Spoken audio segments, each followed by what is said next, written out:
ಹರೇ ಕೃಷ್ಣ ಎಲ್ಲರಿಗೂ. ಹರೇ ಕೃಷ್ಣ ಮಾತಾಜಿ, ಧನ್ಯವಾದ, ಪ್ರಣಾಮ್. ಪ್ರಣಾಮಗಳು ಹರೇ ಮಾತಾಜಿ. ಮಾತಾಜಿ. ಹರೇ ಕೃಷ್ಣ, ಪ್ರಣಾಮಗಳು ಎಲ್ರಿಗೂ. ಪ್ರಾರಂಭ ಮಾಡೋಣ. ಒಂದು ನಿಮಿಷ.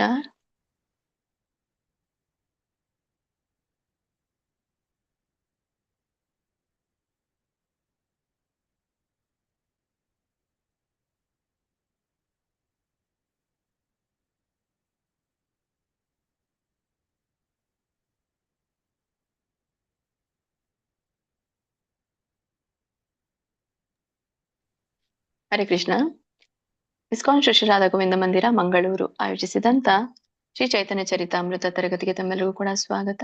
ಇಂದಿನ ತರಗತಿಯನ್ನು ಮಂಗಳಾಚರಣೆಯೊಂದಿಗೆ ಪ್ರಾರಂಭ ಮಾಡೋಣ. ಎಲ್ಲರೂ ನನ್ನ ಜೊತೆಗೆ ಅಲ್ಲೇನೆ ಕೈ ಮುಕ್ಕೊಂಡು ಪ್ರಾರ್ಥನೆಯಲ್ಲಿ ಭಾಗಿಯಾಗಿ. ಓಂ ನಮೋ ಭಗವತೆ ವಾಸುದೇವಾಯ. ಓಂ ನಮೋ ಭಗವತೆ ವಾಸುದೇವಾಯ.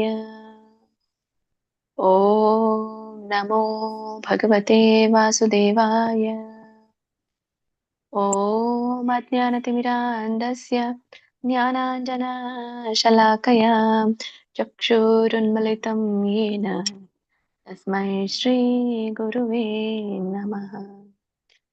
ಶ್ರೀ ಚೈತನ್ಯಮನೋಭೀಷ್ಟಂ ಸ್ಥಾಪಿತಂ ಯೇನ ಭೂತಲೆ ಸ್ವಯಂ ರೂಪ ಕದಾ ಮಹ್ಯಂ ದದಾತಿ ಸ್ವಪದಾಂತಿಕಂ. ವಂದೇಹಂ ಶ್ರೀಗುರೋಃ ಶ್ರೀಯುತಾಪದಕಮಲಂ ಶ್ರೀಗುರೋನ್ ವೈಷ್ಣವಾಂಶ್ಚ ಶ್ರೀರೂಪಂ ಸಾಗ್ರಜಾತಂ ಸಹಗಣ ರಘುನಾಥಾನ್ವಿತಂ तं ಸಜೀವಂ ಸಾದ್ವೈತಂ ಸಾವಧೂತಂ ಪರಿಜನಸಹಿतं कृष्णचैतन्यदेवं श्रीराधा कृष्णपादान् सहगणललिता श्रीविशाखान्वितांश्च। हे कृष्ण करुणा सिन्धो दीनबन्धो जगत्पते गोपेश गोपिका कान्ता राधा कान्ता नमोस्तुते। तप्त काञ्चन गौराङ्गी राधे वृन्दावनेश्वरी वृषभानुसुते देवी प्रणमामि हरिप्रिये। नम ॐ विष्णुपादाय कृष्णप्रेष्ठाय भूतले श्रीमते भक्तिवेदान्त स्वामिनिते नामिने। नमस्ते सरस्वते देवे गौरवाणी प्रचारिणे निर्विशेष शून्यवादी पाश्चात्यादेशतारिणे। जय श्री कृष्ण चैतन्य प्रभु नित्यानंद श्री अद्वैत गदाधर श्रीवासादि गौर भक्त वृंद। हरे कृष्ण कृष्ण कृष्ण हरे हरे हरे राम राम राम हरे हरे। इस्कॉन श्री राधा गोविंद की जय, श्री गौर निताय की जय, श्रील प्रभुपाद की जय, श्रील गुरुदेव की जय। ಎಲ್ಲ ಗುರು ಪರಂಪರೆಗೂ ಜೈ, ಎಲ್ಲ ದೀಕ್ಷಾ ಗುರುಗಳಿಗೂ ಜೈ, ಎಲ್ಲ ಶಿಕ್ಷಾ ಗುರುಗಳಿಗೂ ಜೈ, ಇಲ್ಲಿ ನೆರೆದಿರುವಂತ ಎಲ್ಲ ಭಕ್ತ ವೃಂದಕ್ಕೂ ಜೈ. ಪಾಂಚಾ ಕಲ್ಪತರುಭ್ಯಶ್ಚ ಕೃಪಾ ಸಿಂಧುಭ್ಯ ಏವ ಚ ಪತಿತಾನಾಂ ಪಾವನೇಭ್ಯೋ ವೈಷ್ಣವೇಭ್ಯೋ ನಮೋ ನಮಃ. ಅನಂತ ಕೋಟಿ ವೈಷ್ಣವ ವೃಂದ ಕಿ ಜೈ, ಶ್ರೀಲ ಪ್ರಭುಪಾದ್ ಕಿ ಜೈ, ಶ್ರೀಲ ಗುರುದೇವ್ ಕಿ ಜೈ. ಹರೇ ಕೃಷ್ಣ. ಜೈಕಾರವನ್ನ ಹೇಳೋಣ, ಎಲ್ರು ರಿಪೀಟ್ ಮಾಡಿ. जय जय श्री चैतन्य जयो नित्यानंद। ಜಯ ಜಯ ಶ್ರೀ ಚೈತನ್ಯ ಜಯೋ ನಿತ್ಯಾನಂದ. जय अद्वैत चंद्र जय गौर भक्त वृंद। ಜಯ ಅದ್ವೈತ ಚಂದ್ರ ಜಯ ಗೌರ ಭಕ್ತ ವೃಂದ. जय जय श्री चैतन्य जयो नित्यानंद। ಜಯ ಜಯ ಶ್ರೀ ಚೈತನ್ಯ ಪ್ರಭು ನಿತ್ಯಾನಂದ. जय अद्वैत चंद्र जय गौर भक्त वृंद। ಜಯ ಅದ್ವೈತ ಚಂದ್ರ ಜಯ ಗೌರ ಭಕ್ತ ವೃಂದ. जय जय श्री चैतन्य जयो नित्यानंद। ಜಯ ಜಯ ಶ್ರೀ ಚೈತನ್ಯ ಪ್ರಭು ನಿತ್ಯಾನಂದ. श्री अद्वैत चंद्र जय गौर भक्त वृंद।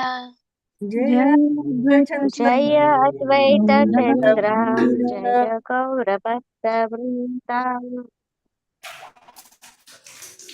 ಹರೇ ಕೃಷ್ಣ. ಹರೇ ಕೃಷ್ಣ ಮಾತಾಜಿ. ಹರೇ ಕೃಷ್ಣ. ಮಾತಾಜಿ ಧನ್ಯವಾದ. ಹರೇ ಕೃಷ್ಣ. ಇಂದಿನ ಒಂದು ತುಂಬಾನೇ ಪ್ರಮುಖವಾದಂತಹ ದಿನ, ಗುರುಪೂರ್ಣಿಮೆ ದಿನ. ಎಲ್ರಿಗೂ ಕೂಡ ಗುರುಪೂರ್ಣಿಮೆ ಶುಭಾಶಯಗಳು. ಸೊ ಈ ಗುರುಪೂರ್ಣಿಮೆಯಲ್ಲಿ ಒಂದು ಶಂಕರಾಚಾರ್ಯರು ವಿರಚಿತವಾಗಿರುವಂತಹ ಒಂದು ಲೈನ್ ಅನ್ನ ಹೇಳಿ ನಾನು ಇವತ್ತಿನ ತರಗತಿನ ಪ್ರಾರಂಭ ಮಾಡ್ತೀನಿ. ತುಂಬಾನೇ ಸುಂದರವಾಗಿ ಬರೆದಿರುವಂತದ್ದು. ಮತ್ತೆ ನನ್ಗೆ ಇದು ಕೂಡ ತುಂಬಾ ಇಷ್ಟ ಆಗಿರುವಂತದ್ದು. ಶರೀರಂ ಸ್ವರೂಪಂ ತಥಾ ವಾ ಕಲತ್ರಂ ಯಶಶ್ಚಾರುಚಿತ್ರಂ ಧನಂ ಮೇರುತುಲ್ಯಂ ಮನಶ್ಚೇನ್ನ ಲಗ್ನಂ ಗುರೋರಂ ಗೃಪಾದ್ಮಿ ತತಃ ಕಿಂ ಇದು ಒಂದೇ ನಾನು ಹೇಳೋದು ಪಲ್ಲವಿ. ಇದರೊಂದು ಅರ್ಥನ ನೋಡೋಣ. ಇಲ್ಲಿ ಹೇಳ್ತಾ ಇರುವಂತದ್ದು, ಸುಂದರವಾದ ದೇಹ ಇದೆ ನಮ್ಗೆ, ಸುಂದರವಾದ ಪತ್ನಿ ಇದ್ದಾಳೆ, ಸುಂದರವಾದ ಪತಿ ಇದ್ದಾರೆ, ಮಹಾನ್ ಕೀರ್ತಿಗಳಿದೆ ನಮ್ಮ ಸುತ್ತಲೆಲ್ಲವೂ ಕೂಡ, ಹಣದ ಪರ್ವತಗಳೇ ಹರಿತಾ ಇದೆ ನಮ್ಮ ಸುತ್ತಮುತ್ತಲು ಅಂತ. ಸೊ ಇದೆಲ್ಲ ಇದ್ರೂ ಕೂಡ ನಿಮ್ಮ ಮನಸ್ಸು ಗುರುಗಳ ಪಾದಗಳಿಗೆ ವಂದಿಸ್ತಿದ್ರೆ, ನಮಸ್ಕರಿಸ್ತಿದ್ರೆ, ತತಃ ಕಿಂ 3 ಸಲ ಹೇಳ್ತಾರೆ. ಏನ್ ಪ್ರಯೋಜನ ಅಂದ್ರೆ ಇಷ್ಟೆಲ್ಲ ಇದ್ರೂ ಕೂಡ ನಿಮ್ಮ ತಲೆ ಗುರುಗಳಿಗೆ ಬಾಗದೇ ಇದ್ರೆ ಏನು ಉಪಯೋಗ, ಇದೆಲ್ಲ ಇತ್ತು ಅಂತ ಹೇಳಿ. ಇನ್ನ 8 ಅಷ್ಟಕಂ ಇದೆ. ಆಕ್ಚುಲಿ 8 ಅಷ್ಟಕಂ ಇದೆ. ನೀವು ಸಮಯ ಸಿಕ್ಕಾಗ ಅದನ್ನ ಕೇಳ್ಕೋಬಹುದು. ಪ್ರಾರಂಭ ಮಾಡೋಣ ಇವತ್ತಿನ ತರಗತಿ. ಸೊ ನಿನ್ನೆ ತರಗತಿಯಲ್ಲಿ ನಾವು ಶ್ರೀ ಚೈತನ್ಯ ಚರಿತಾಮೃತ ಆದಿಲೀಲೆಯ 8ನೇ ಅಧ್ಯಾಯದ 65ರಿಂದ 71ನೇ ಶ್ಲೋಕದವರೆಗೂ ನಾವು ತಿಳಿದುಕೊಂಡ್ವಿ. ಸೊ ಹಿಂದಿನ ಶ್ಲೋಕದ ಕೆಲವೊಂದು ವಿಷಯಗಳನ್ನ ನಾವು ಪುನರಾವರ್ತಿಸಿ ಇವತ್ತಿನ ಮುಂದಿನ 72ನೇ ಶ್ಲೋಕಕ್ಕೆ ಹೋಗೋಣ. ಸೊ ನಿನ್ನೆಯ ದಿನ ಕೃಷ್ಣದಾಸ್ ಕವಿರಾಜ್ ಗೋಸ್ವಾಮಿ ಅವ್ರು ಏನ್ ಹೇಳ್ತಾ ಇದ್ದಾರೆ, ವೃಂದಾವನದಲ್ಲಿ ಇನ್ನೂ ಅನೇಕ ಶ್ರೇಷ್ಠ ಭಕ್ತರಿದ್ರು. ಅವರೆಲ್ಲರೂ ಕೂಡ ಭಗವಾನ್ ಚೈತನ್ಯರ ಕೊನೆಯ ಲೀಲೆಗಳ ಬಗ್ಗೆ ಶ್ರವಣ ಮಾಡಲು ಅಪೇಕ್ಷಿಸಿದ್ರು ಅಂತ ಇಲ್ಲಿ ಹೇಳ್ತಾರೆ. ಆರಯತ್ ವೃಂದಾವನೇ ವಯಸ್ಸಿ ಭಕ್ತಗಣ, ವೃಂದಾವನದಲ್ಲಿ ವಾಸಿಸ್ತಿದ್ದ ಅನೇಕ ಮಹಾಭಕ್ತರು ಇದ್ರು ಅಂತ ಹೇಳಿ. ಸೊ ಯಾರೆಲ್ಲ ಷಡ್ಗೋಸ್ವಾಮಿಗಳ ಕುರಿತಾಗಿ ಇಲ್ಲಿ ಹೇಳ್ತಾ ಇರುವಂತದ್ದು. ಮತ್ತೆ ಇವರೆಲ್ಲರೂ ಕೂಡ ಚೈತನ್ಯ ಮಹಾಪ್ರಭುಗಳಂತಿನ ಲೀಲೆಯನ್ನ ಕೇಳಲಿಕ್ಕೆ ಬಯಸಿದ್ರು ಅಂತ. ಆರಯತ್ ವೃಂದಾವನೇ ವಯಸ್ಸಿ ಭಕ್ತಗಣ ಅಂದ್ರೆ ಇಲ್ಲಿ ಉನ್ನತ ಆತ್ಮೀಯ ಒಂದು ಭಕ್ತರು ಹೇಗಿರ್ತಾರೆ ಅನ್ನೋದನ್ನ ಇಲ್ಲಿ ತಿಳಿಸ್ತಾರೆ. ಸೊ ಅವರು ಶ್ರವಣವನ್ನ ಮಾಡ್ಲಿಕ್ಕೆ ಬಯಸ್ತಾರೆ ಅಂತ ಹೇಳಿ, ಮತ್ತೆ ಜೊತೆಗೆ ಅವ್ರು ಯಾರು ಸತ್ಸಂಗವನ್ನ ಬಯಸ್ತಾರೆ ಅನ್ನುವಂಥದ್ದನ್ನ, ಮತ್ತೆ ಶೇಷಲೀಲಾ ಶುಣಿತೆ ಸಭಾರ ಹೈಲಮನ, ಇವ್ರು ಬಯಸ್ತಾ ಇರುವಂತದ್ದೇನು, ಮಹಾಪ್ರಭುವಿನ ಅಂತಿಮ ಲೀಲೆ ಶೇಷಲೀಲಾ. ಶೇಷ ಅಂದ್ರೆ ಅಂತಿಮವಾಗಿರುವಂತದ್ದು. ಸಭಾರ್ ಮನ ಅಂದ್ರೆ ಎಲ್ಲರ ಮನಸ್ಸು ಅದರಲ್ಲೇನೆ ಇತ್ತು ಅಂತ ಹೇಳಿ, ಲೀಲೆ ಕೇಳುವುದ್ರಲ್ಲಿ ಇತ್ತು ಅಂದ್ರೆ ಆ ಆಸೆಯನ್ನ ಹೊಂದಿದ್ರು ಅಂತ ಹೇಳಿ ಇಲ್ಲಿ ಹೇಳ್ತಾ ಇರುವಂತದ್ದು. ಅಂದ್ರೆ ಭಕ್ತರ ಲಕ್ಷಣ ಹೇಗಿರುತ್ತೆ ಅಂತ ಗೊತ್ತಾಗುತ್ತೆ ನಮ್ಗೆ. ಏನಿತ್ತು ಇಲ್ಲಿ, ಭಗವಂತನ ಕತೆ ಅಂದ್ರೆ ಶ್ರೀ ಚೈತನ್ಯ ಮಹಾಪ್ರಭುಗಳ ಒಂದು ಲೀಲೆಯನ್ನ ಕೇಳಲಿಕ್ಕೆ ಆಸಕ್ತಿಯನ್ನ ಹೊಂದಿದ್ರು. ಮತ್ತೆ ಭೌತಿಕ ವಿಷಯವನ್ನ ಬಿಟ್ಟು ಆಧ್ಯಾತ್ಮಿಕ ವಿಷಯದಲ್ಲಿ ಹೆಚ್ಚಾಗಿ ರುಚಿಯನ್ನ ಹೊಂದಿದ್ರು ಅನ್ನುವಂಥದ್ದು ನಮ್ಗೆ ಇಲ್ಲಿ ಗೊತ್ತಾಗುತ್ತೆ. ಹೀಗೆ ಭಕ್ತನ ಹೃದಯ ಸದಾ ಭಗವಂತನ ಲೀಲೆಯನ್ನ, ಭಗವಂತನ ನಾಮ ರೂಪ ಗುಣ ಲೀಲೆಗಳನ್ನ ಕೇಳಲಿಕ್ಕೆ ಸದಾ ಹಂಬಲಿಸ್ತಾ ಇರುತ್ತೆ ಅನ್ನುವಂಥದ್ದನ್ನ ಈ ಭಕ್ತರಿಂದ ನಾವು ಅರ್ಥ ಮಾಡ್ಕೊಳ್ಬಹುದು. ಸೊ ಇವತ್ತಿನ ಒಂದು ಶ್ಲೋಕ 72, ಶ್ರೀ ಚೈತನ್ಯ ಚರಿತಾಮೃತ ಆದಿಲೀಲಾ 8ನೇ ಅಧ್ಯಾಯದ 72ನೇ ಶ್ಲೋಕ. मोरे आज्ञा करीला सबे करुणा करिया, टांगा सवार बोले लिखी निर्लज हइया.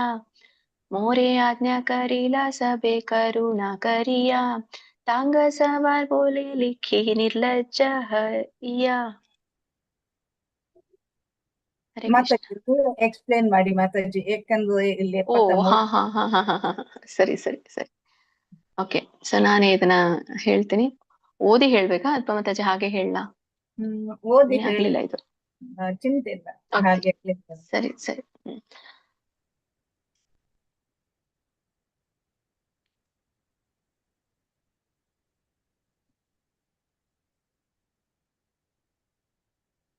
ಹರಿ ಕೃಷ್ಣ. ಅನುವಾದ.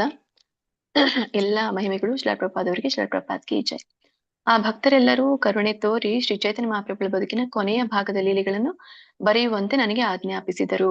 ಇಲ್ಲಿ ಕೃಷ್ಣದಾಸ್ ಕವಿರಾಜ್ ಗೋಸ್ವಾಮಿ ಅವ್ರು ಹೇಳ್ತಾ ಇರುವಂತದ್ದು. ಅಂದ್ರೆ ಯಾರು ವೃಂದಾವನದಲ್ಲಿದ್ರು ಅವರೆಲ್ಲ ಭಕ್ತರು ಅವರ ಕೃಪೆಯಿಂದ ಮತ್ತೆ ಈ ಒಂದು ಚೈತನ್ಯ ಮಹಾಪ್ರಭುಗಳ ಕೊನೆಯ ಲೀಲೆಯನ್ನು ಬರೀಲಿಕ್ಕೆ ನನಗೆ ಆಜ್ಞೆಯನ್ನ ಕೊಟ್ರು ಅಂತ ಇಲ್ಲಿ ಹೇಳ್ತಾ ಇರುವಂತದ್ದು. ನಾನು ನಿರ್ಲಜ್ಜನೇ ಆದರೂ ಕೂಡ ಆ ಭಕ್ತರ ಆಜ್ಞೆಯನ್ನು ಮನ್ನಿಸಿ ಮಾತ್ರ ಈ ಚೈತನ್ಯ ಚರಿತಾಮೃತವನ್ನು ಬರೆಯಲು ಪ್ರಯತ್ನಿಸಿದ್ದೇನೆ ಅನ್ನೋದನ್ನ ಹೇಳ್ತಾ ಇರುವಂತದ್ದು. ನೋಡಿ ಇಲ್ಲಿ ಎಷ್ಟು ವಿನಯತೆಯನ್ನ ವ್ಯಕ್ತಪಡಿಸಿದ್ದಾರೆ ಅಂತಂದ್ರೆ ಕೃಷ್ಣದಾಸ್ ಕವಿರಾಜ್ ಗೋಸ್ವಾಮಿ ಅವರು ಎಲ್ಲಾ ಭಕ್ತರ ತಮ್ಮ ಕರುಣೆಯಿಂದ ನನಗೆ ಆಜ್ಞಾಪಿಸಿದ್ರು ಅಂತ. ನೋಡಿ ಅವ್ರ ಕೃಪೆನೂ ಸಿಕ್ತು, ಆಜ್ಞೆಯನ್ನು ಕೂಡ ಕೊಟ್ರು. ಅಂದ್ರೆ ಕೃಪೆ ಆಜ್ಞೆ ಕೃಪೆ ಸಿಗುವಂತದ್ದು ಹೇಗೆ ಅನ್ನೋದು ಗೊತ್ತಾಗುತ್ತೆ ನೋಡಿ ಇಲ್ಲಿ. ಕೃಪೆ ಹೇಗೆ ಸಿಗುತ್ತೆ ನಮ್ಗೆ?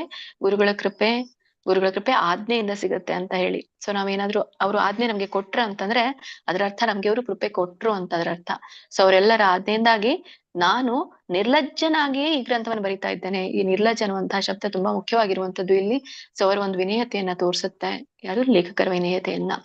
ಒಂದೊಂದಾಗಿ ಇದ್ರ PDF ಇಲ್ಲ, ನಾನೇ ನಿಮ್ಗೆ ಹೇಳ್ತೀನಿ. ಸೊ ನಿಮ್ಮ ಹತ್ರ ಏನಾದ್ರು ಪುಸ್ತಕ ಇದ್ರೆ 55ನೇ ಪೇಜನ್ನ ಓಪನ್ ಮಾಡ್ಕೊಳ್ಳಿ. ಮೋರೆ ಆಜ್ಞಾ ಕೈಲ ಸಭೆ ಕರುಣಾಕರಿಯ ಅಂತ ಹೇಳಿ, ಅಂದ್ರೆ ಭಕ್ತರ ಕರುಣಾಮಯ ಆಜ್ಞೆ ಅಂತ ಹೇಳಿ ಇಲ್ಲಿ ಹೇಳ್ತಾ ಇರುವಂತದ್ದು ಕೃಪೆ ಪ್ಲಸ್ ಆಜ್ಞೆ ಅಂತ ಹೇಳಿ. ಇಲ್ಲಿ ಈ ಒಂದು ಕವಿರಾಜ್ ಗೋಸ್ವಾಮಿ ಅವರು ತಮ್ಮ ಗುರು ವರ್ಗ ಯಾರ್ಯಾರಿದ್ರೋ ಗುರುವರ್ಗದವರ ಕರುಣೆಯನ್ನೇ ವಿಶೇಷವಾಗಿ ಎತ್ತಿ ತೋರಿಸ್ತಾ ಇದ್ದಾರೆ ಅಂತ ಹೇಳಿ. ನೋಡಿ, ತಮ್ಮನ್ನ ತೋರಿಸ್ತಾ ಇಲ್ಲ ಅವರು, ನಾನು ಬರೆದುದಕ್ಕೆ ಕಾರಣನೇ ಗುರುವೃಂದ. ಆ ಗುರುವೃಂದದ ಕರುಣೆ ಹೇಗಿತ್ತು ಆ ವಿಶೇಷತೆಯನ್ನ ಹೇಳ್ತಾ ಇರುವಂತದ್ದು. ಅಂದ್ರೆ ಕವಿರಾಜ್ ಗೋಸ್ವಾಮಿ ಅವರು ಸ್ವಯಂ ಪ್ರೇರಿತವಾಗಿ ಈ ಗ್ರಂಥವನ್ನ ಬರೀಲಿಲ್ಲ ಅಂತ ಹೇಳ್ತಾ ಇರುವಂತದ್ದು. ಅವರು ಗುರುಗಳು ಮತ್ತೆ ಹಿರಿಯರ ಭಕ್ತರ ಕರುಣೆಯಿಂದ ಅವರಿಗೆ ಆಜ್ಞೆ ಬಂತು. ಸೊ ಹೀಗೆ ಕರುಣಾಕರಿಯ ಅಂದ್ರೆ ಕೇವಲ ಆಜ್ಞೆ ಮಾತ್ರ ಅಲ್ಲ, ಅದು ಕರುಣೆಯಿಂದ ಕೂಡಿದಂತಹ ಆಜ್ಞೆ ಆಗಿತ್ತು ಅನ್ನೋದನ್ನ ಹೇಳ್ತಾರೆ. ಸೊ ಇಲ್ಲಿ ಇದು ವೈಷ್ಣವ ಸಂಪ್ರದಾಯದಲ್ಲಿ ಗುರು ಶಿಷ್ಯ ಸಂಬಂಧದ ಒಂದು ಮಹತ್ವವನ್ನ ತೋರಿಸುತ್ತೆ. ನೋಡಿ, ನೀವೆಲ್ಲ ವೈಷ್ಣವ ಸಂಪ್ರದಾಯದಲ್ಲಿ ಇರುವಂತದ್ದು ಈಗೆಲ್ಲ ಸದಾ ನೀವು ಕೇಳ್ತಾ ಬಂದಿರುವಂತದ್ದು ಗುರು ಶಿಷ್ಯರ ಒಂದು ಸಂಬಂಧದ ಮಹತ್ವ ಹೇಗಿದೆ ಅಂತ, ಗುರು ಪರಂಪರೆಯನ್ನ ಕೇಳ್ತಾ ಬಂದಿರುವಂತದ್ದು. ಆ ಮಹತ್ವವನ್ನು ಕೂಡ ಕೃಷ್ಣದಾಸ್ ಕವಿರಾಜ್ ಗೋಸ್ವಾಮಿ ಅವರು ಲೇಖಕರು ಇಲ್ಲಿ ಎತ್ತಿ ತೋರಿಸ್ತಾ ಇರುವಂತದ್ದು. ಹೀಗೆ ಉದಾಹರಣೆಗೆ ಒಬ್ಬ ವಿದ್ಯಾರ್ಥಿ ತನ್ನ ಗುರುವಿನ ಆಶೀರ್ವಾದ ಮತ್ತೆ ಪ್ರೋತ್ಸಾಹದಿಂದ ಮಹಾನ್ ಗ್ರಂಥವನ್ನ ರಚಿಸ್ತಾನೆ, ಎಷ್ಟೊಂದು ಪುಸ್ತಕವನ್ನ ಬರೀತಾರೆ. ಹಾಗೆ ಕವಿರಾಜ್ ಗೋಸ್ವಾಮಿ ಅವರು ತಮ್ಮ ಗುರುಗಳ ಕರುಣಿಂದ ಈ ಮಹಾಕಾವ್ಯವನ್ನ ಬರಿತಾ ಇದ್ದೇನೆ ಅನ್ನೋದನ್ನ ಹೇಳ್ತಾರೆ. ತಾಮ್ ಸಬರ ಬೋಲೆ ಲಿಖಿ ಅಂದ್ರೆ ಆಜ್ಞೆಯ ಪ್ರಾಮುಖ್ಯತೆ ಹೇಳ್ತಾ ಇರುವಂತದ್ದು. ತಾಮ್ ಸಬರ ಬೋಲೆ ಲಿಖಿ ಅಂದ್ರೆ ಆಜ್ಞೆಯ ಮುಖೇನ ನಾನು ಇಲ್ಲಿ ಬರಿತಾ ಇರುವಂತದ್ದು ಅಂತ. ಅಂದ್ರೆ ಲೇಖಕರು ಹೇಳ್ತಾರೆ ತಮ್ಮ ಬರವಣಿಗೆ ಆಧಾರವನ್ನ ನಾನ್ ಬರೀಲಿಕ್ಕೆ ಏನ್ ಆಧಾರ ಅನ್ನೋದನ್ನ ಇಲ್ಲಿ ಸ್ಪಷ್ಟಪಡಿಸ್ತಾರೆ. ಬೋಲೆ ಅಂತ ಹೇಳ್ತಾರೆ. ಬೋಲೆ ಅಂತಂದ್ರೆ ಇಲ್ಲಿ ಆಜ್ಞೆ ಅಂತ ಹೇಳಿರುವಂತದ್ದು, ಮತ್ತೆ ಆಜ್ಞಾನುಸಾರ ಅಂತ ಹೇಳಿ ಪದಗಳ ಅರ್ಥದಲ್ಲಿ ಇದೆ ನೋಡಿ. ಆಜ್ಞೆ ಅಥವಾ ಆಜ್ಞಾನುಸಾರ ಬರಿತಾರೆ ಇರುವಂತದ್ದು ಅಂತ ಹೇಳಿ ಹೇಳ್ತಾರೆ, ಅಪ್ಪಣೆ ಮೇರೆಗೆ ಅಂತ ಹೇಳಿ. ಹೀಗೆ ಬರಿತಾ ಇರುವಂತದ್ದು ನನ್ನ ಅಭಿಲಾಷೆ ಅಲ್ಲ. ಈಗ ನಾವೆಲ್ಲ ಭೌತಿಕ ಜಗತ್ತಿನಲ್ಲಿ ನಮ್ಮ ಒಂದು ಇಚ್ಛೆ ಅನುಸಾರ ನಾವು ಬರೀತೇವೆ, ಪುಸ್ತಕವನ್ನ ನಾವು ಬರೀತೇವೆ. So just for the publicity ಅಂತ ಹೇಳಿ. ಆದ್ರೆ ಇಲ್ಲಿ ಲೇಖಕರ ಒಂದು ಉದ್ದೇಶ ವಿಭಿನ್ನವಾಗಿತ್ತು ಅಂತ. ಸೊ ಅವರು ತಮ್ಮ ಸ್ವಂತ ವೈಯಕ್ತಿಕ ಅಭಿಲಾಷೆಯಿಂದ ಬರಿತಾ ಇಲ್ಲ, ಆಜ್ಞಾನುವರ್ತಕರಾಗಿ ಬರಿತಾ ಇರುವಂತದ್ದು ಅಂತ ಇಲ್ಲಿ ಹೇಳ್ತಾರೆ. ಅಂದ್ರೆ ವೈಷ್ಣವ ಸಾಹಿತ್ಯದಲ್ಲಿ ಆಜ್ಞೆಯ ಮೇರೆಗೆ ಬರೆಯುವಂಥದ್ದು ಒಂದು ಪ್ರಾಮಾಣಿಕತೆ ಸಂಕೇತ ಅಂತ ನಾವು ತಿಳ್ಕೊಳ್ಬಹುದು. ಅಂದ್ರೆ ಅವ್ರು ಹೇಳಿದ್ರು ಅಂತ ನಾನು ಬರಿತಾ ಇರುವಂತದ್ದು, ನನ್ಗೆ ಆಸೆ ಇದೆ ಅಂತ ನಾನು ಬರಿತಾ ಇರುವಂತದ್ದಲ್ಲ. ಆಜ್ಞೆಯ ಮೇರೆಗೆ ಬರೆಯೋದು ಪ್ರಾಮಾಣಿಕತೆ ಒಂದು ಸಂಕೇತ ಅನ್ನುವಂಥದ್ದು ಇಲ್ಲಿ ಈ ಅನುವಾದದಲ್ಲಿ ತೋರಿಸ್ತಾರೆ. ಸೊ ಒಂದು ವಿನಯಶೀಲತೆ ಇಲ್ಲಿ ಹೇಳ್ತಾರೆ. ಸೊ ಇವನ್ ರಾಮಾಯಣವನ್ನ ವಾಲ್ಮೀಕಿ ಮಹರ್ಷಿಗಳು ಬರೆದ್ರು. ಹೇಗೆ ಬರೆದ್ರು? ಅವರು ಕೂಡ ಬ್ರಹ್ಮ ಒಂದು ಆಶೀರ್ವಾದದೊಂದಿಗೆ ರಚಿಸಿದ್ರು ಅವರು. ಅವ್ರು ತಾವೇ ಬರೀಲಿಲ್ಲ, ಬ್ರಹ್ಮ ಅವ್ರಿಗೆ ಹೇಳಿದ್ರು. ಆ ಆಶೀರ್ವಾದದಿಂದ ಅವರು ರಾಮಾಯಣವನ್ನ ರಚಿಸಿದ್ರು. ಹಾಗೆ ಕವಿರಾಜ್ ಗೋಸ್ವಾಮಿ ಅವರು ಕೂಡ ಗುರುವಿನ ಆಜ್ಞೆಯೊಂದಿಗೆ ಗ್ರಂಥವನ್ನ ರಚಿಸಿದ್ರು. ಮುಂದೆ ಇಲ್ಲಿ ಹೇಳ್ತಾರೆ ಬೋಲೆ ಲಿಖಿ ಆಯ್ತು, ನಿರ್ಲಜ್ಜ ಹಯ ಅಂತ ಹೇಳಿ ಹೇಳ್ತಾ ಇರುವಂತದ್ದು. ಅಂದ್ರೆ ವಿನಯದ ಅಭಿವ್ಯಕ್ತಿ ಇಲ್ಲಿ ಹೇಳ್ತಾರೆ, ವಿನಯದ ಒಂದು ಅಭಿವ್ಯಕ್ತಿ ವ್ಯಕ್ತವಾಗುತ್ತೆ ಇಲ್ಲಿ. ಲೇಖಕರು ಏನ್ ಹೇಳ್ತಾ ಇದ್ದಾರೆ, ತಮ್ಮನ್ನ ತಾವು ಹೇಳ್ಕೊಳ್ತಾ ಇದ್ದಾರೆ ನಿರ್ಲಜ್ಜ ಅಂತ. ಈಗ ನಾವು ಇತರರಿಗೆ ಏನಾದ್ರು ಅವ್ರಿಗೆ ಹೀಯಾಳಿಸಿ ಬೈಯುವಾಗ ಏನ್ ಹೇಳ್ತೇವೆ, ನೀನ್ ತುಂಬಾ ನಿರ್ಲಜ್ಜಿದೀಯಾ ಅಂತ ಹೇಳಿ. ನೋಡಿ, ಲೇಖಕರು ತಮ್ಮನ್ನ ತಾವೇ ಸ್ವಂತವಾಗಿ ನಿರ್ಲಜ್ಜ ಅಂತ ಕರೆದುಕೊಳ್ತಾ ಇದ್ದಾರೆ. ಇದು ತುಂಬಾ ಅತ್ಯಂತ ಮಹತ್ವಪೂರ್ಣವಾದಂತಹ ಒಂದು ಶಬ್ದ ಅವ್ರು ಬಳಸ್ಕೊಳ್ತಾ ಇರುವಂತದ್ದು, ತಮ್ಮ ಪರವಾಗಿನಿ ಅಂತ ಹೇಳಿ. ನಿರ್ಲಜ್ಜ ಅಂದ್ರೆ ಏನು ನಾವೇನ್ ತಿಳ್ಕೊಂಡಿದೀವಿ, ಇವನ್ ಇಲ್ಲಿ ಪದಗಳ ಅರ್ಥದಲ್ಲಿ ಇದೆ, ನಾಚಿಕೆ ಇಲ್ಲದವರು ಅಂತ ಇಲ್ಲಿ ನಾವು ಆ ಪದವನ್ನ ಬಳಸ್ತೇವೆ. ಅಂದ್ರೆ ನಿರ್ಲಜ್ಜ ಅಂದ್ರೆ ಲಜ್ಜೆ ಇಲ್ಲದೆ ಇರುವಂತದ್ದು, ಅಥವಾ ತನ್ನನ್ನ ತಾನು ನಿಂದನೆ ಮಾಡ್ಕೊಳ್ತಾ ಇರುವಂತದ್ದು, ಆತ್ಮ ನಿಂದನೆಯ ಮಾತು ಅಂತ ಹೇಳಿ ಕರಿತೀವಿ ಇದಕ್ಕೆ. ಅಂದ್ರೆ ತಮ್ಮನ್ನ ತಾವು ಅಯೋಗ್ಯರಂತ ಅವ್ರು ಭಾವಿಸ್ತಾ ಇದ್ದಾರೆ. ಅಂದ್ರೆ ನಾ ಯೋಗ್ಯನೇ ಇಲ್ಲ, ಗುರುಗಳ ಆಜ್ಞೆಯಿಂದ ಬರಿತಾ ಇದ್ದೇನೆ ಅಷ್ಟೇ, ಬಿಟ್ರೆ ನನ್ಗೆ ಆಗ ಯೋಗ್ಯತೆ ಇಲ್ಲ. ಸೊ ವೈಷ್ಣವ ಸಂಪ್ರದಾಯದಲ್ಲಿ ಗುರು ಪರಂಪರೆಯಲ್ಲಿ ಇದು ಒಂದು ವಿನಯದ ಲಕ್ಷಣ ಅಂತ ಹೇಳ್ತಾರೆ. ಮತ್ತೆ ಇವನ್ ಶಿಲ ಪ್ರಪಾದ್ರು ಕೂಡ ಎಲ್ಲಾ ಗ್ರಂಥಗಳನ್ನ ಕೂಡ ಬರೆದ್ರು ಅವರುನು ತಮ್ಮ ಗುರುಗಳ ಆಜ್ಞೆಯ ಮೇರೆಗೆ ಇದನ್ನ ಬರೆದಿರುವಂತದ್ದು. ಅಲ್ಲಿನೂ ಕೂಡ ವಿನಯದ ಲಕ್ಷಣ ತೋರಿಸುತ್ತೆ. ಅಂದ್ರೆ ಮಹಾಪುರುಷರು ಯಾರ್ಯಾರಿದ್ದಾರೋ ತಮ್ಮನ್ನ ತಾವು ಕೀಳಾಗಿ ತೋರಿಸ್ಕೊಳ್ತಾರೆ. ಅಂದ್ರೆ ಆ ಒಂದು ತಮ್ಮ ಮಹಿಮೆಯ ಪ್ರದರ್ಶನ ಅವರು ಮಾಡೋದಿಲ್ಲ. ಸೊ ಅವರು ತಮ್ಮ ಗುರುಗಳಿಗೆ ಆ ಒಂದು ಮಹಿಮೆಯನ್ನ ಕೊಡ್ತಾರೆ ಅಂತ ಹೇಳಿ. ಸೊ ಮಹಾತ್ಮ ಗಾಂಧೀಜಿಯವರು ಕೂಡ ನೀವು ನೋಡಿದ್ರಿ, ಅವರು ಆತ್ಮಕಥೆಯನ್ನ ಬರೆಯುವಾಗ ಅವರುನು ತಮ್ಮ ಆತ್ಮಕಥೆಗೆ ಒಂದು ಸತ್ಯದ ಪ್ರಯೋಗ ಅಂತ ಹೇಳ್ತಾರೆ. ಅಂದ್ರೆ ಟ್ರಯಲ್ ಅಂಡ್ ಎರರ್. ನಾನು ನನ್ನ ಸತ್ಯದ ಪ್ರಯೋಗವನ್ನ ಮಾಡ್ತಾ ಇದ್ದೀನಿ ಅಂತ ಹೇಳಿದ್ರು ಅವರು. ಅಂದ್ರೆ ನಾನು ನನ್ನ ಜೀವನದ ಸತ್ಯವನ್ನ ಬರಿತಾ ಇದ್ದೀನಿ ಅಂತ ಹೇಳಲಿಲ್ಲ. ಅಂದ್ರೆ ಅವರ ಆತ್ಮಕಥೆಯನ್ನ ಸತ್ಯದ ಪ್ರಯೋಗಗಳಂತ ಹೇಳಿ ಕರೆದ್ರು. ಅಲ್ಲಿ ಒಂದು ವಿನಯತೆ ತೋರಿಸುತ್ತೆ. ಸೊ ಅಲ್ಲಿ ಭೌತಿಕವಾಗಿ ತಮ್ಮದೇ ಒಂದು ಸತ್ಯದ ಪ್ರಯೋಗಗಳನ್ನ ಅವ್ರು ಮಾಡಿದ್ರು ಕೂಡ ಅಲ್ಲಿ ವಿನಯತೆ. ಆದ್ರೆ ಆಧ್ಯಾತ್ಮಿಕ ಜಗತ್ತಿನಲ್ಲಿ ಸೊ ಗುರುವಿನ ಆಜ್ಞೆಯ ಮೇರೆಗೇನೆ ಇವರು ಈ ಒಂದು ಲೇಖನವನ್ನ ಬರೆದಿರೋದ್ರಿಂದ ಆ ಒಂದು ಈ ಒಂದು ಔನ್ನತ್ಯತೆ ಪ್ರದರ್ಶಿಸ್ತಾರೆ. ಮತ್ತೆ ತಮ್ಮನ್ನ ತಾವು ನಿರ್ಲಜ್ಜ ಅಂದ್ರೆ ತಮ್ಮನ್ನ ತಾವು ಆತ್ಮನಿಂದಗೊಳ್ಪಡ್ತಾ ಇದ್ದಾರೆ. ಯಾಕಂದ್ರೆ ನನ್ನಿಂದ ಅಲ್ಲ, ನಾನು ಅವರಿಂದ ಬರ್ತಾ ಇರುವಂತದ್ದು ಅಂತ ಹೇಳಿ. ಸೊ ಭಾವಾರ್ಥ ಶ್ರೀ ಪ್ರಪಾದರಿಂದ ಶ್ರೀ ಪ್ರಪಾದ್ ಕಿ ಜೈ. ಇಲ್ಲಿ ದೇವೋತ್ತಮ ಪರಮಪುರುಷ ಲೋಕೋತ್ತರ ಲೀಲೆಗಳನ್ನು ಕುರಿತು ಬರೆಯುವುದು ಸಾಮಾನ್ಯ ಕಾರ್ಯವಲ್ಲ. ಮೇಲ್ಮಟ್ಟದ ಪ್ರಮಾಣಭೂತರಿಂದ ಇಲ್ಲವೇ ಮುಂದುವರಿದ ಭಕ್ತರಿಂದ ಅಧಿಕಾರ ಪಡೆದಿದ್ದ ಹೊರತು ವ್ಯಕ್ತಿಯು ಆಧ್ಯಾತ್ಮಿಕ ಸಾಹಿತ್ಯವನ್ನು ರಚಿಸಲಾರ. ಇಲ್ಲಿ ಭಗವಂತನ ಒಂದು ಅತೀಂದ್ರಿಯ ಲೀಲೆಗಳನ್ನ ಬರೆಯೋದು ಸಾಮಾನ್ಯ ಕಾರ್ಯ ಅಲ್ಲ ಅಂತ ಹೇಳ್ತಾ ಇರುವಂತದ್ದು. ಸೊ ಭಗವಂತ ಅಪಾರ, ಅವನು ಅನಂತ, ಅಗೋಚರನಾಗಿದ್ದಾನೆ. ಸೊ ಅವನ ಲೀಲೆಗಳನ್ನ ವರ್ಣಿಸುವಂಥದ್ದು ನಮ್ಮ ಭೌತಿಕ ಇಂದ್ರಿಯಗಳಿಂದ ಸಾಧ್ಯನೇ ಇಲ್ಲ, ತುಂಬಾನೇ ಕಠಿಣವಾಗಿರುವಂಥದ್ದು. ಅಂತ ಒಂದು ಪರಿಸ್ಥಿತಿಯಲ್ಲಿ, ಇಂಥ ಒಂದು ಭಕ್ತಿ ಸ್ಥಿತಿಯಲ್ಲಿ, ಅಂತ ಒಂದು ಪರಿಸ್ಥಿತಿಯಲ್ಲಿ ಭಕ್ತಿ ಇದ್ರೆ ಮಾತ್ರ ಸಾಧ್ಯ. ಅಂತ ಒಂದು ಶುದ್ಧ ಭಕ್ತನಿಗೆ ಭಕ್ತಿ ಸ್ಥಿತಿಯಲ್ಲಿ ಮಾತ್ರ ಈ ಕಾರ್ಯ ಸಾಧ್ಯ ಆಗ್ಲಿಕ್ಕೆ ಸಾಧ್ಯ. ಮತ್ತೆ ಭಕ್ತರ ಕರುಣೆ ಇದ್ರೆ ಮಾತ್ರ ಈ ಕಾರ್ಯ ಸಾಧ್ಯ ಆಗ್ಲಿಕ್ಕೆ ಸಾಧ್ಯ. ಸೊ ಭೌತಿಕ ಜ್ಞಾನದಿಂದ ಇದನ್ನ ನಾವು ಮಾಡ್ಲಿಕ್ಕೆ ಆಗೋದಿಲ್ಲ. ಸೊ ಇದಕ್ಕೆ ಒಂದು ಭಗವಂತನ ಅನುಗ್ರಹ ಅಥವಾ ದೈವಿಯ ಅನುಗ್ರಹ ಅಂತ ಹೇಳಿ ಕರೀತಾರೆ. ಆಧ್ಯಾತ್ಮಿಕ ಒಂದು ಶಕ್ತಿಯ ಅವಶ್ಯಕತೆ ಆ ಒಬ್ಬ ವ್ಯಕ್ತಿಗೆ ಇರುತ್ತೆ. ಭಗವಂತನ ಯಾವುದೇ ಒಂದು ಲೀಲೆಗಳನ್ನ ವರ್ಣಿಸ್ಬೇಕು ಅಂತಂದ್ರೆ, ಹೀಗೆ ನಾವು ಈ ಸೂರ್ಯನನ್ನ ಸಂಪೂರ್ಣವಾಗಿ ನಮ್ಗೆ ನೋಡಿ ಸೂರ್ಯ ಕಾಣ್ತಾನೆ, ಅದು ಸಂಪೂರ್ಣವಾಗಿ ನಮ್ಗೆ ವರ್ಣಿಸ್ಲಿಕ್ಕೆ ಸಾಧ್ಯ ಇಲ್ಲ. ಹಾಗೇನೆ ಭಗವಂತನ ಲೀಲೆಗಳನ್ನ ಸಂಪೂರ್ಣವಾಗಿ ವರ್ಣಿಸ್ಲಿಕ್ಕೆ ಅಂದ್ರೆ ನಮ್ಗೆ ಕಣ್ಣಿಗೆ ಕಾಣುವಂತದನ್ನೇ ನಾವು ವರ್ಣಿಸ್ಲಿಕ್ಕೆ ಸಾಧ್ಯ ಇಲ್ಲ. ಅಂತದ್ರಲ್ಲಿ ಭಗವಂತನನ್ನ ಹೇಗೆ ಸಂಪೂರ್ಣವಾಗಿ ವರ್ಣಿಸ್ಲಿಕ್ಕೆ ಸಾಧ್ಯ ಆಗುವಂಥದ್ದು ತುಂಬಾ ಕಷ್ಟ. ಆದ್ರೂ ಆತ್ಮ ಸಾಕ್ಷಾತ್ಕಾರ ಪಡೆದಂತಹ ವ್ಯಕ್ತಿ, ಮಹಾಪುರುಷರು ಸೊ ಈ ಒಂದು ದಿವ್ಯ ದರ್ಶನವನ್ನ ತಮ್ಮ ಮಾತುಗಳಲ್ಲಿ ತಮ್ಮ ಒಂದು ರಿಯಲೈಸೇಷನ್ ಅನ್ನ ಸೆರೆ ಹಿಡ್ಕೊಂಡು ಅದನ್ನ ಪ್ರಯತ್ನಿಸ್ಲಿಕ್ಕೆ ಸಾಧ್ಯ ಇದೆ ಅಂತ ಇಲ್ಲಿ ಹೇಳ್ಬಹುದು. ಕೇವಲ ಅಂತ ವ್ಯಕ್ತಿಗಳಿಗೆ ಮಾತ್ರ ಇದು ಸಾಧ್ಯ ಆಗುವಂಥದ್ದು ಅಂತ. ಏಕೆಂದ್ರೆ ಅಂತಹ ಆಧ್ಯಾತ್ಮಿಕ ಸಾಹಿತ್ಯವು ಸಂಶಯಾತೀತವಾಗಿರಬೇಕು. ಅಂದ್ರೆ ಸಂಶಯಾತೀತವಾಗಿರ್ಬೇಕು ಅಂತ ಇಲ್ಲಿ ಹೇಳ್ತಾ ಇರುವಂತದ್ದು. ಅಂದ್ರೆ ಅಲ್ಲಿ ಯಾವುದೇ ಸಂಶಯ ಇರಬಾರ್ದು ಅಂತ ಇಲ್ಲಿ ಹೇಳ್ತಾ ಇರೋದು. ಸಂಶಯವನ್ನ ಹೊರತುಪಡಿಸಿ ಇರಬೇಕು ಅಂತ ಹೇಳಿ ಇಲ್ಲಿ ಹೇಳ್ತಾ ಇರುವಂತದ್ದು. ಬೇರೆ ಮಾತುಗಳಲ್ಲಿ ಹೇಳುವುದಾದ್ರೆ ಅಂತಹ ಆಧ್ಯಾತ್ಮಿಕ ಸಾಹಿತ್ಯದಲ್ಲಿ ದ್ವೇಷ, ಭ್ರಮೆ, ವಂಚನೆ ಹಾಗೂ ಪರಿಪೂರ್ಣ ಇಂದ್ರಿಯ ಗ್ರಹಿಕೆಗಳಂತಹ ಬದ್ಧ ಜೀವಿಯ ದೌರ್ಬಲ್ಯಗಳು ಸೇರಿರಬಾರದು ಅನ್ನುವಂಥದ್ದು ಇಲ್ಲಿ ಹೇಳ್ತಾ ಇರುವಂತದ್ದು. ಅಂದ್ರೆ ಇಲ್ಲಿ ಹಿರಿಯ ಅಧಿಕಾರಿಗಳು ಅಥವಾ ಉನ್ನತ ಭಕ್ತರಿಂದ ಅಧಿಕಾರ ಪ್ರಾಪ್ತ ಆಗದೆ ಇದ್ರೆ ಯಾರು ಈ ಅತೀಂದ್ರಿಯ ಸಾಹಿತ್ಯವನ್ನು ಬರಲಿಕ್ಕೆ ಸಾಧ್ಯ ಇಲ್ಲ. ಹಾಗೆ ಗುರುಗಳು ತಮ್ಮ ಕೃಪೆಯಿಂದ ಆಜ್ಞೆಯನ್ನ ಮೇರೆಗೆ ಇಲ್ಲಿ ಬರಿತಾ ಇದ್ದಾರೆ. ಅಂದ್ರೆ ಒಂದು ಏನ್ ಬಂತು ಇಲ್ಲಿ ಫ್ಲೋ ಏನು ಅಂದ್ರೆ ಗುರು ಶಿಷ್ಯ ಪರಂಪರೆ ಬಂತು ಇಲ್ಲಿ. ಅದು ಆ ಒಂದು ಗುರು ಶಿಷ್ಯ ಪರಂಪರೆ ಮಹತ್ವವನ್ನ ನಾವು ಕಾಣ್ತೇವೆ. ಪರಮಾತ್ಮನಿಂದ ಮತ್ತೆ ಗುರುಗಳಿಂದ ಅಧಿಕಾರ ಪಡೆಯದೆ ಈ ಒಂದು ಗ್ರಂಥವನ್ನ ರಚಿಸ್ಲಿಕ್ಕೆ ಅರ್ಹ ನಾನಲ್ಲ ಅಂತ ಅವ್ರು ಹೇಳ್ತಾ ಇರುವಂತದ್ದು. ಅಂದ್ರೆ ತಮ್ಮ ವೈಯಕ್ತಿಕ ಪ್ರತಿಭೆಗಿಂತ ಆಧ್ಯಾತ್ಮಿಕ ಅಧಿಕಾರ ಮುಖ್ಯ. ನಾನು ಎಷ್ಟೇ ನಿಪುಣನಾಗಿರ್ಲಿ ಆ ನಿಪುಣ ವ್ಯರ್ಥ ಅಂತ ಇಲ್ಲಿ ಹೇಳ್ತಾ ಇರುವಂತದ್ದು. ಆಧ್ಯಾತ್ಮಿಕ ಅಧಿಕಾರ ಅಂದ್ರೆ ಗುರು ಪರಂಪರೆಯಿಂದ ಬಂದಂತಹ ಆ ಕೃಪೆ ಮುಖ್ಯ ಆಗಿರುವಂತದ್ದು. ಅಂದ್ರೆ ನಮಗೆ ಸತ್ಯವನ್ನ ಅರ್ಥ ಮಾಡಿ ಕೊಡ್ತಾ ಇದ್ದಾರೆ ಇವರು. ಇದು ಆಧ್ಯಾತ್ಮಿಕ ಒಂದು ದೃಷ್ಟಿಕೋನ ಅಂತ ಹೇಳ್ತೇವೆ. ಏನು ಗುರು ಶಿಷ್ಯ ಪರಂಪರೆಯಿಂದ ಬಂದಂತಹ ಒಂದು ಆಜ್ಞೆ ನಮ್ಮ ಒಂದು ನಿಪುಣತೆಗಿಂತ ಮುಖ್ಯವಾಗಿರುವಂತದ್ದು ಅಂತ. ಇಲ್ಲಿ ಇನ್ನು ಕೆಲವೊಂದು ವಿಷಯಗಳನ್ನ ಹೇಳ್ತಾ ಇದ್ದಾರೆ. ಸಂದೇಹಾತೀತವಾಗಿರಬೇಕು ಅಂತ. ಅಂದ್ರೆ ಈ ಇಂದ್ರಿಯಗಳಿಗೆ ಹೊರತುಪಡಿಸಿ ಇರುವಂತಹ ವಸ್ತುಗಳಿಗೆ ಅತೀಂದ್ರಿಯ ಅಂತ ಹೇಳಿ ಕರಿತೀವಿ. ಈ ಅತೀಂದ್ರಿಯ ಸಾಹಿತ್ಯವು ಸಂದೇಹಾತೀತವಾಗಿರಬೇಕು. ಅಂದ್ರೆ ಅದರಲ್ಲಿ ಭೌತಿಕ ಈ ಯಾವೆಲ್ಲ ಜೀವರಾಶಿಗಳಿದೆಯೋ ಭೌತಿಕ ಪ್ರಾಣಿಗಳಲ್ಲಿರುವಂತಹ ದೋಷಗಳಿರಬಾರ್ದು ಅಂತ. 84 ಲಕ್ಷ ಏನು ಜೀವರಾಶಿಗಳಿದೆಯೋ ಎಲ್ಲವುಗಳಲ್ಲಿ ಕೂಡ ದೋಷ ಇದೆ. ಆ ದೋಷಗಳನ್ನ ಇಲ್ಲಿ ಹೇಳ್ತಾ ಇರುವಂತದ್ದು ಯಾವ್ಯಾವ್ದಿದೆ ಅದು ದ್ವೇಷ, ಇದು ದ್ವೇಷ, ಭ್ರಮೆ, ವಂಚನೆ, ಅಪರಿಪೂರ್ಣ ಇಂದ್ರಿಯ ಗ್ರಹಿಕೆಗಳಂತ ಬದ್ಧ ಜೀವ ದೌರ್ಬಲ್ಯಗಳು ಸೇರಿರಬಾರದು ಅಂತ.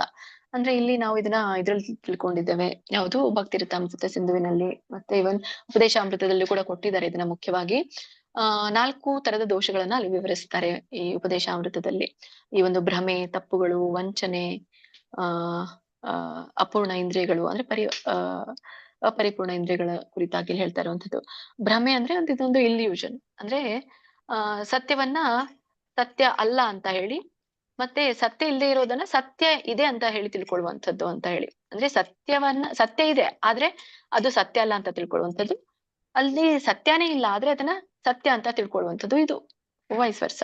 ಅದು ಒಂದು ಏನು ಭ್ರಮೆಗೆ ಒಳಪಟ್ಟುವಂಥದ್ದು. ಉದಾಹರಣೆಗೆ ಈಗ ಹಗ್ಗ ಇದೆ, ಆ ಹಗ್ಗವನ್ನ ಹಾವು ಅಂತ ಭಾವಿಸುವಂಥದ್ದು, ಅಥವಾ ಹಾವಿದೆ ಅದನ್ನ ನಾವು ಹಗ್ಗ ಅಂತ ತಿಳ್ಕೊಳ್ಳುವಂಥದ್ದು. ಇವೆರಡು ಕೂಡ ಭ್ರಮೆ ಆಗಿರುವಂಥದ್ದು. ಸೊ ಸಾಮಾನ್ಯ ಎಲ್ರಿಗೂ ಕೂಡ ಇದಾಗತ್ತೆ ಕತ್ಲ ಇದ್ದಾಗ. ಮತ್ತೆ ತಪ್ಪುಗಳನ್ನು ಮಾಡುವಂಥದ್ದು ಸಾಮಾನ್ಯವಾಗಿ ಮನುಷ್ಯರು ಅಜ್ಞಾನದಿಂದ ತಪ್ಪು ತೀರ್ಮಾನಗಳನ್ನ ತೆಗೆದುಕೊಳ್ಳುವಂಥದ್ದು, ಇನ್ಡಿಸಿಷನ್ ಅಥವಾ ಡಿಸಿಷನ್ ತೆಗೆದುಕೊಳ್ಳಿಕ್ಕೆ ಆಗದೆ ಇರುವಂಥದ್ದು. ಸೊ ಈ ಉದಾಹರಣೆಗೆ ಯಾವ್ದೋ ತಪ್ಪು ಅಳತೆಯಿಂದ ಗಣಿತದಲ್ಲಿ ದೋಷವನ್ನ ಕಾಣುವಂಥದ್ದು. ಮ್ಯಾಥ್ಸ್ ನಾವು ನೋಡ್ತೇವೆ ಕೆಲವೊಂದು ದೋಷಗಳು ತಪ್ಪುಗಳಲ್ಲಿ ನಮ್ಗೆ ಕಂಡು ಬರುವಂಥದ್ದು, ಅಥವಾ ಕ್ಯಾಲ್ಕುಲೇಷನ್ ನಲ್ಲಿ ನಾವು ಮಾಡುವಂತಹ ತಪ್ಪುಗಳು, ಅಥವಾ ಡಿಸಿಷನ್ ಅಲ್ಲಿ ನಾವು ತೆಗೆದುಕೊಳ್ಳುವಂತ ತಪ್ಪುಗಳು. ಈಗ ನಾನೇನೋ ಪ್ಲಾನ್ ಮಾಡ್ತೇನೆ, ಆ ಪ್ಲಾನ್ ಪ್ರಕಾರ ಎಕ್ಸಿಕ್ಯೂಟ್ ಆಗ್ಲಿಕ್ಕಿಲ್ಲ ಅಂದ್ರೆ ನಾನು ಮಾಡಿರುವಂತಹ ಡಿಸಿಷನ್ ತಪ್ಪಲ್ಲ. ಸೊ ಹಾಗೆ ಅದಾಗುವಂಥದ್ದು. ಅಂದ್ರೆ ನೆಕ್ಸ್ಟ್ ವಂಚನೆ ನಾವು ಮಾಡುವಂಥದ್ದು, ಚೀಟಿಂಗ್ ಅಂತ ಹೇಳ್ತೀವಿ. ವಂಚನೆ ಇಲ್ಲಿ ಸತ್ಯವನ್ನ ಮರೆ ಮಾಡುವಂಥದ್ದು, ಅಥವಾ ತಪ್ಪಾಗಿ ಅಥವಾ ಸುಳ್ಳಾಗಿ ಹೇಳುವಂತ ಪ್ರವೃತ್ತಿಯನ್ನ ಹೊಂದಿರುವಂಥದ್ದು. ಅಂದ್ರೆ ಯಾಕೆ ವಂಚನೆ ಮಾಡ್ತೇವೆ? ನಮ್ಮ ಸ್ವಂತ ಪ್ರಯೋಜನ, ಸ್ವಪ್ರಯೋಜನ ಏನಾದ್ರು ಅಲ್ಲಿ ಕಾಣಿಸ್ತಾ ಇದ್ರೆ ನಾವೇನ್ ಮಾಡ್ತೀವಿ? ವಂಚನೆ ಮಾಡ್ತೀವಿ ಇತರರಿಗೆ, ಅಥವಾ ನಾವು ಇತರರಿಗೆ ಸುಳ್ಳನ್ನ ಹೇಳ್ತೀವಿ. ಸೊ ಅಂತ ವಂಚನೆಯನ್ನ ಮಾಡುವಂಥದ್ದು. ಮತ್ತೆ ಇಲ್ಲಿ ಇನ್ನೊಂದು ಹೇಳ್ತಾ ಇರುವಂತದ್ದು ಅಪರಿಪೂರ್ಣ ಇಂದ್ರಿಯಗಳು ಅಂತ ಹೇಳ್ತಾ ಇರುವಂತದ್ದು. ಅಪರಿಪೂರ್ಣ ಇಂದ್ರಿಯ ಅಂದ್ರೆ ನಮ್ಮ 5 ಇಂದ್ರಿಯಗಳನ್ನ ನಾವು ನೋಡಿದಾಗ ಎಲ್ಲವೂ ಕೂಡ ಸೀಮಿತವಾಗಿದೆ. ಅಂದ್ರೆ ನಮ್ಮ ದೃಷ್ಟಿ ಆಗಿರ್ಬೋದು, ಶ್ರವಣ. ನಮ್ಮ ದೃಷ್ಟಿ ನಾವು ನೋಡಿದ್ರೆ ಮುಂದಿಂದಷ್ಟೇ ನಮ್ಗೆ ಕಾಣಿಸುತ್ತೆ, ನಾವು ಹಿಂದಿನ ನೋಡ್ಲಿಕ್ಕೆ ಆಗಲ್ಲ. ನಾವು ಹಿಂದೆ ನೋಡ್ಬೇಕು ಅಂದ್ರೆ ನಾವು ತಿರುಗ್ಬೇಕು ಅಲ್ಲ. ಕೇಳ್ಬೇಕು ಅಂತಂದ್ರೆ ನಮ್ಗೆ ನಮ್ಮ ಸುತ್ತಮುತ್ತಲಿನ ಗೋಡೆ ಒಳಗಡೆ ಏನಿದೆಯೋ ಅದು ಮಾತ್ರ ನಮ್ಗೆ ಕೇಳಿಸುವಂಥದ್ದು. ಅದನ್ನ ಬಿಟ್ಟು ಗೋಡೆ ಹೊರಗಡೆ ಏನಿದೆಯೋ ಅದು ಕೇಳಿಸ್ಲಿಕ್ಕೆ ನಮ್ಗೆ ಸಾಧ್ಯ ಇಲ್ಲ. ಮತ್ತೆ ಇವನ್ ನಮ್ಮ ನಾಲ್ಗೆ ಕೂಡ ನಾವು ನೋಡಿದಾಗ ನಮ್ಮ ನಾಲ್ಗೆನೂ ಕೂಡ ಅಪರಿಪೂರ್ಣ. ನಾವ್ ಏನೇ ತಿಂತೀವಿ ಅದ್ರದ್ದು ರುಚಿ ನಾವು ಕಂಡುಹಿಡಿಬಹುದು ಹೇಗಿದೆ ಅಂತ ಹೇಳಿ. ತುಂಬಾ ಖಾರ ಇದ್ದದ್ದು, ತುಂಬಾ ಉಪ್ಪಾಗಿರುವಂತದ್ದು, ಸಿಹಿ ಆಗಿರುವಂತದ್ದು ಎಲ್ಲಾನು ಕೂಡ ನಾವು ಗ್ರಹಿಸ್ತೀವಿ. ಆದ್ರೂ ಕೆಲವೊಂದು ಆಹಾರವನ್ನ ನಾವು ತಿಂದಾಗ ಅದರ ಒಂದು ಸರಿಯಾದ ರುಚಿ ನಮ್ಗೆ ತಿಳ್ಕೊಳಿಕ್ ಆಗ್ಲಿಕ್ಕಿಲ್ಲ. ಉದಾಹರಣೆಗೆ ನೀವೀಗ ವಾಟರ್ ಮೆಲನ್ ತಿಂದ್ರಿ, ಕಲ್ಲಂಗಡಿ ಹಣ್ಣನ್ನ ತಿಂದಾದ್ಮೇಲೆ ನೀವು ನೀರ್ ಕುಡಿದ್ರೆ ಆ ನೀರಿನ ರುಚಿ ನಿಮ್ಗೆ ಗೊತ್ತಾಗಲ್ಲ. ಈವನ್ ಕುಕುಂಬರ್, ಸೌತೆಕಾಯಿ ಏನು ತಿಂದ್ರು ಕೂಡ ನೀವು ನೀರ್ ಕುಡಿದ್ರೆ ಅದ್ರದ್ದು ರುಚಿ ನಿಮ್ಗೆ ಗೊತ್ತಾಗ್ಲಿಕ್ಕಿಲ್ಲ. ಸೊ ಸ್ವೀಟ್ ತಿಂದು ನೀವು ಮತ್ತೆ ಏನಾದ್ರೂ ಆ ಇದು ಕುಡಿದ್ರೆ, ಸಿಹಿ ಪದಾರ್ಥವನ್ನ ಕುಡಿದ್ರೆ ಅದು ನಿಮ್ಗೆ ಸಿಹಿಯ ಒಂದು ರುಚಿ ಗೊತ್ತಾಗ್ಲಿಕ್ಕಿಲ್ಲ. ನೋಡಿ, ನಾಲಿಗೆ ಕೂಡ ಪರಿಪೂರ್ಣವಾಗಿರುವಂತದ್ದು. ಮೂಗಿನ ವಾಸನೆ ನಾವು ನೋಡಿದ್ರೆ ಮೂಗಿನಿಂದನೂ ಕೂಡ ಅದು ಅಪರಿಪೂರ್ಣ. ಎಲ್ಲಾ ಒಂದು ಇಂದ್ರಿಯಗಳು ಅಪರಿಪೂರ್ಣ ಅಂತ ಹೇಳ್ತೇವೆ. ದೂರದ ವಸ್ತುಗಳು ಸ್ಪಷ್ಟವಾಗಿ ಕಾಣದೇ ಇರುವಂತದ್ದು, ಸೂಕ್ಷ್ಮವಾದಂತ ಶಬ್ದಗಳನ್ನ ಕೇಳಲಿಕ್ಕೆ ಆಗೋದಿಲ್ಲ ನಮ್ಗೆ. ಹಾಗಾಗಿ ಹೇಳ್ತೀವಿ ನೋಡಿ, ಧ್ಯಾನ ಮಾಡುವಾಗ ನಾವು ಕೆಲವೊಂದು 5 ಸೂಕ್ಷ್ಮ ಶಬ್ದಗಳನ್ನ ಕೇಳಲಿಕ್ಕೆ ಪ್ರಯತ್ನ ಪಡಿ ಅಂತ ಹೇಳ್ತೀವಿ ಮಾರ್ನಿಂಗ್ ವೇಳೆಯಲ್ಲಿ. ಸೊ ತುಂಬಾನೇ ಮೈನ್ಯೂಟ್ ಆಗಿ ತುಂಬಾನೇ ಸೂಕ್ಷ್ಮವಾಗಿರುತ್ತೆ ಆ ಶಬ್ದಗಳು. ಸೊ ಅದು ಮೆಡಿಟೇಟಿವ್ ಪೋಸ್ಗೆ ಇದಕ್ಕೆ ಹೋಗುತ್ತೆ ಅಂತ ಹೇಳ್ತೇವೆ. ಅದಕ್ಕಿಂತ ಮುಖ್ಯವಾಗಿರುವಂತದ್ದು ನಮ್ಮ ಜಪ ಧ್ಯಾನ, ಅದೇ ಮುಖ್ಯವಾಗಿರುವಂತದ್ದು. ಬಟ್ ನಾವು ಕೇಳಿಸ್ಕೊಳ್ಳಿಕ್ಕೆ ಕೂಡ ಪ್ರಯತ್ನ ಮಾಡ್ಬೇಕು, ಅದರಿಂದ ಏಕಾಗ್ರತೆ ಹೆಚ್ಚುತ್ತೆ ಅಂತ ಹೇಳ್ತಾರೆ. ಸೂಕ್ಷ್ಮ ಶಬ್ದವನ್ನ ನಂಗೆ ಕೇಳಲಿಕ್ಕೆ ಆಗೋದಿಲ್ಲ. ಆಮೇಲೆ ಹೀವು ಅತೀಂದ್ರಿಯ ಸಾಹಿತ್ಯವು ಏನ್ ಮಾಡುತ್ತೆ, ಈ 4 ದೋಷಗಳಿಂದ ಮುಕ್ತ ಆಗಿರ್ಬೇಕು ಅಂತ ಹೇಳಿ ಕೃಷ್ಣದಾಸ್ ಕವಿರಾಜ್ ಗೋಸ್ವಾಮಿ ಅವರು ಹೇಳ್ತಾರೆ. ಸೊ ಇದು ಸಾಧ್ಯ ಯಾವಾಗ ಆಗತ್ತೆ?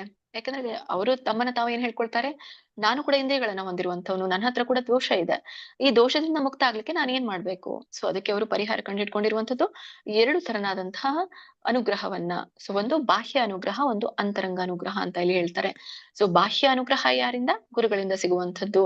ಅಂತರಂಗ ಅನುಗ್ರಹ ಸಿಗುವಂತದ್ದು ಭಗವಂತನಿಂದ ಅಂತ ಹೇಳಿ. ಸೊ ಹೀಗೆ ಇವು ಈ ದೋಷಗಳಿಂದ ಹೀಗೆ ನಾವು ಬಾಹ್ಯ ಅನುಗ್ರಹ ಅನುಗ್ರಹ ಅಂದ್ರೆ ಕೃಪೆ, ಬಾಹ್ಯ ಮತ್ತೆ ಆಂತರಂಗಿಕ ಅನುಗ್ರಹವನ್ನ ಪಡ್ಕೊಂಡ್ರೆ ನಮ್ಮ ಏನೇ ಬರೆದ್ರು ಕೂಡ, ಅತೀಂದ್ರಿಯ ಸಾಹಿತ್ಯ ಏನೇ ಬರೆದ್ರು ಕೂಡ ಅದು 4 ದೋಷಗಳಿಂದ ಮುಕ್ತವಾಗಿರುತ್ತೆ ಅನ್ನೋದನ್ನ ಇಲ್ಲಿ ಹೇಳ್ತಾರೆ.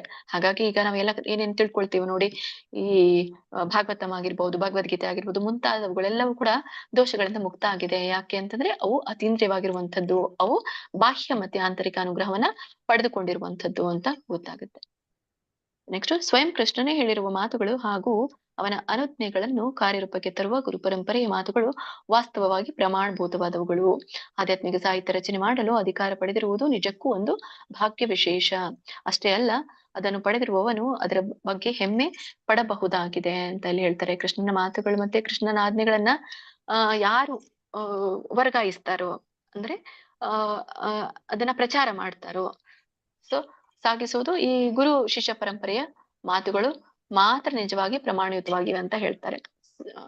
ಹೀಗೆ ಅಂದ್ರೆ ಈ ಗುರು ಶಿಷ್ಯ ಪರಂಪರೆಯೇ ಈ ಮಾತುಗಳನ್ನ ಒಬ್ಬರಿಂದ ಇನ್ನೊಬ್ಬರಿಗೆ ಸಾಗಿಸುತ್ತಾ ಹೋಗುತ್ತೆ ಯಥಾರೂಪವಾಗಿ. ಅದಕ್ಕಾಗಿ ಭಗವದ್ಗೀತೆಯನ್ನ ಪ್ರಭುಪಾದರು ಯಥಾರೂಪ ಅಂತ ಹೇಳ್ತಾರೆ. ಸೊ ಹೀಗೆ ಗುರು ಪರಂಪರೆಯಿಂದ ಬಂದಿತ್ತು, ಹಾಗೇನೆ ನಾನಿಲ್ಲಿ ಕೊಟ್ಟಿರುವಂತದ್ದು ಅಂತ ಹೇಳಿ. ಸೊ ಇದು ನಿಜವಾದ ಪ್ರಮಾಣಭೂತವಾಗಿರುವಂತದ್ದು ಅನ್ನೋದನ್ನ ಇಲ್ಲಿ ಹೇಳ್ತಾರೆ.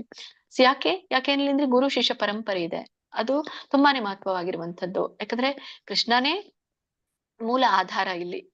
ಸೊ ಭಗವದ್ಗೀತೆಯಲ್ಲಿ ಕೃಷ್ಣನೇ ನೇರವಾಗಿ ಹೇಳಿದ್ದಾನೆ. ಅದಕ್ಕಾಗಿ ಇದು ಮೂಲಾಧಾರ.